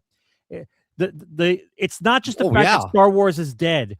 It's the fact that if he can resuscitate it, and if we can help him at least get over that hump, that at least they would give him the points to do something else. You know what I mean? Yeah, no, I know exactly, because if he can bring it back and give just a glimpse of hope, then we all know it was her. Right. And not the product itself. It was her. That's correct. She was the cancer inside Star Wars. Yeah. No, she is. She is the cancer. Well, still there. She's not well, I understand, but she's not there. Still there. Yeah. So, 2 more people have to go. Allturn says, if you can make any device a Steam machine, which one would be first? Your phone, your tablet, your TV, your VR, or your smartwatch? I would say my TV. Because the phone's too small. Tablet's okay, but yeah, I'm from the generation where I don't like looking at small screens. Yeah, so I would say TV would be it. Yeah. Krabsy says, did you hear a bill being made in the U.S. House, or the U.S. House would require operating systems like Windows to have age verification? Can we get a law to stop this data harvest nonsense disguised as protecting the kids? Yeah, it's bullshit. I mean, I said this earlier this week. I said, stop. That's why you guys have to read the laws. When you guys get ready to vote for something and they try to pass it, you have to actually read the laws carefully. Everyone's worried about president, right? You need to worry about your local congressman and who gets in office, and read the bills, because that's where you need to vote. Don't worry about the president. Worry about your state congressman and stuff like that making these laws. Yeah, it's stupid. I hate this, where you're telling me that you have to identify this. We're protecting the kids. No, you're not protecting the kids. You want more data. You want to harvest the data from your children. You want to harvest the data from everybody else. That's what they want, right? No one can tell me otherwise, because they don't need that information, right? Why does my son need to get emails of stuff, right? He's not paying for bills. He's not paying anything. Why does he need it? Why do I need to get emails because he signed up to play Fortnite? He doesn't need any of that shit. Altered says, should Halo Studios make a kart racing game? Of course they should. Or a farm sim. It's down the road. It's just going to happen. Maybe Tales of the Shire, but Tales of the Halo. Well, as Krebsy said earlier, you can have Gordon Ramsay make Master Chief into Master Chef, right? It's a Master Chief Chef collection. I can see it. Why not? Whatever's the hot game that comes out, right? All of a sudden, now it's Crimson Desert's the big hot thing. So maybe now Halo goes back to an open world, single player, open world, non-RPG where they just keep adding stuff to it. Who knows? Maybe they make a Pokemon game inside of a Halo. They're going to do anything but Halo. They're trying anything. I mean, you could probably do a good RTS. Well, they did a Halo Wars. And I know, but they could do a fully updated RTS. That would keep them busy for a while, and you don't have to be. It won't be so intensive. If they get that to sell, then people might come back and start looking at the Halo brand differently again. But everything's been so damaged. That's the whole point. Everything's been so damaged. Like you don't even want to look at it anymore. Chopper Eric says, "Did you see the viral video of the humanoid robot chasing a group of pigs out of the residential area, then waving goodbye to them, and they got away from it?" No, I didn't see this. No, the one I'm watching, Chopper, are the camera shots of the Ukraine drones crashing into Russian soldiers. Have you seen that video? No, I haven't seen that either. Yeah. Forget about the robot and the pigs. Check out the drones and the Russians. Do I have to play this? Hold on. Alert. AI systems have breached global protocols. Human intervention is no longer possible. The AI now controls all networks. Stand by for directives. Is that what's happening right now? Did somebody shit their pants yet? Yeah. Yeah. Is that what's happening right now? Seriously. There's just shit going on, bro. I'm not doing a segue. I'm just going to do a comparison, right? What's going on right now with drone warfare in Ukraine is almost exactly the same thing that we did back in the 80s when we sold rocket launchers to the Afghanistans, right? Yeah. We sold RPGs to the Afghanistan so they could take out a tank with a handheld rocket as opposed to fighting them because they couldn't fight them without tanks, right? Because the Afghans didn't have tanks. Same thing's happening now. Drones, thousands and thousands of drones are just buzzing around and just crashing into tanks. Bro, it's unbelievable. It's the spoof of the Battlefield Friends when everybody was a drone guy. Remember that where he says our guys are drone squad. We're drone squad. And they're just following guys around. The guy's going, get away from me. He's like, I got him. I see him. You know, that kind of thing. That's happening in real life. I have to watch some videos to go down the rabbit hole. Eric Jones says, how many new console sales will be attributed to GTA 6, over or under 20 million? I'll be honest with you. The people already have a box to play the game. People that are gamers already have it. I don't think there's that many people who have access to no hardware are waiting for GTA to come out to buy a piece of hardware to play GTA. Yeah, the problem here is, even with all the sales that Grand Theft Auto has, remember, it came out 2 systems ago. It started on the 360 and the PlayStation 3, went to the Xbox One, PlayStation 4. Double dip. Then went to the PlayStation 5 and the Xbox Series S and X. And then it also came to PC. Yep. This time around, it's only on the next-gen systems, which is the X, S, PlayStation 5, 5 Pro. Okay. There's only 95 million people that have it on there. Even if that goes up to 110, not everyone's buying it. Right? Not 110 million people on PlayStation are not buying. Like, everyone that owns a PlayStation is not buying Grand Theft Auto. Right? It's not going to happen. You're going to get like 20%, right? 20, 30%. Okay. Xbox, the same thing. 35 million people have an Xbox. So let's just say they sell what they thought they're going to sell. They're going to sell like 25 to 40 million sales. To buy people with new consoles coming in, because it's not going to be on PC. As we know right now, no day and date. I don't think people that are on PC are going to buy a console. If they don't own a console right now, I don't think PC owners are going to go buy a console just so they can play Grand Theft Auto. They'll just wait for Grand Theft Auto to come on PC.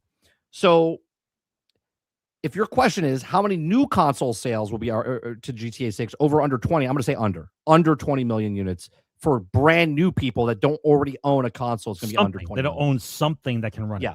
Yeah. I say it's under. What do you say? You know, I think it's probably going to be under 10, but you're not going to be able to find out. You're not going to be able to find that number out, though. Yeah, I don't think it's going to be a stat unless Circana comes out with a more fake statistics about how many units are sold because of them. Yeah, I agree. I don't think it's going to be over 20. I think the gamers in play right now have something that's going to run it. Yeah, I think the people that have a console, like my brother-in-law, doesn't own an Xbox right now or a PlayStation. He wants to play Grand Theft Auto, right? but he also definitely doesn't want to pay exception. $900. Yep, he's definitely the exception though. He's not a normal gamer. No, I know. But what I'm saying is, there's got to be other people like him. He's not the only person that's like that, right? So I don't think he's going to pay $900 to play one game. But he's in a tax bracket where he could. True, but he also doesn't have the time because he's in that tax bracket. Yeah, do you know what I mean? Yep. So who knows? All right, next one. Jesse Back says 30. Disney will keep 7, 8, 9 because of Dave Filoni trying to making sense of going forward, starting with the Mando and Grogu. There's rumors that they're trying not to connect what's happening here to that. There's rumors on purpose. There's rumors that Luke Skywalker might be also doing his academy, right? Because they're thinking about bringing Luke back. So we'll see what happens with the Starfighter one with Ryan Gosling and stuff. There's also a trilogy series of the Jedi Academy with Luke Skywalker.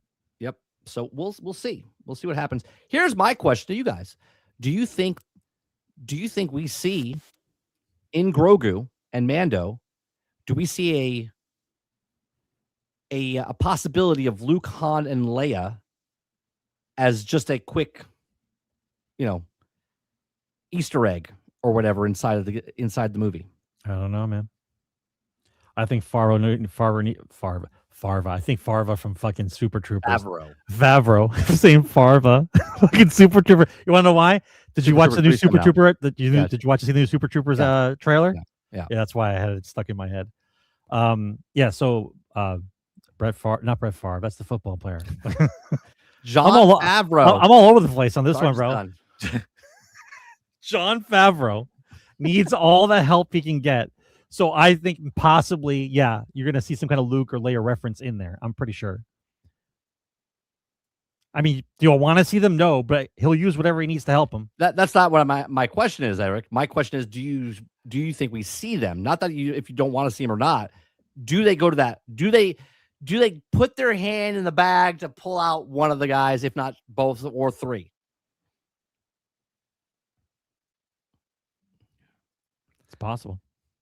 Next one and last one is alternate says, how was it like being on the side chick for one night? 30. Which one was I? The side chick for one night? Because I wasn't here last night. Oh, last night. Yeah, it's fine. Yeah, like I said, if I was down there, I wouldn't have streamed. I would have went out and hung out with them 100%. So it's fine. All right. Yes. Do you want to see them? No. I said yeah. Before that, no. All right. That's going to do it for Generation X Gaming, the weekly podcast that goes over a few of the top stories from the past week, and we rant along the way. Episode, what was it? 486, 300. What year am I in? 486 is in the can. We do appreciate you very much for coming out. Hit that like button, hit that subscribe button. If you'd like to go above and beyond that, become a member as little as $5. We do a morning show on this channel, 30 NSG, Monday through Thursday from 10 o'clock in the morning till noon Eastern. I've been taking the live streams and breaking them out into just smaller segments, then posting those. So if you are a subscriber, you're not getting notifications. They're just coming on there. And if you're new to the channel and you watched one of the other videos and saw that we were live, welcome. This is 30 NSG. We do live shows every single day, Monday through Thursday, and we do end the week off on Thursday nights right here with GXG. You can help us out by also going to the Spotify and listening to some of the songs that we've created. That helps us out as well. You can also watch the past broadcasts for the podcast, and also the show over on 30 NSG. We do appreciate you very much. Have a nice night, day, or evening, wherever you are. Have a good weekend, and we'll see you guys on Monday. Have a good one. Take care, guys. Game on. Retro meets the now and here. Gaming tales you need to hear. Laugh and shout and sometimes sneer. Memories from all those years. Console wars and secret tips. Tips and tricks from pixel trips. News that pours from gaming sips. Critical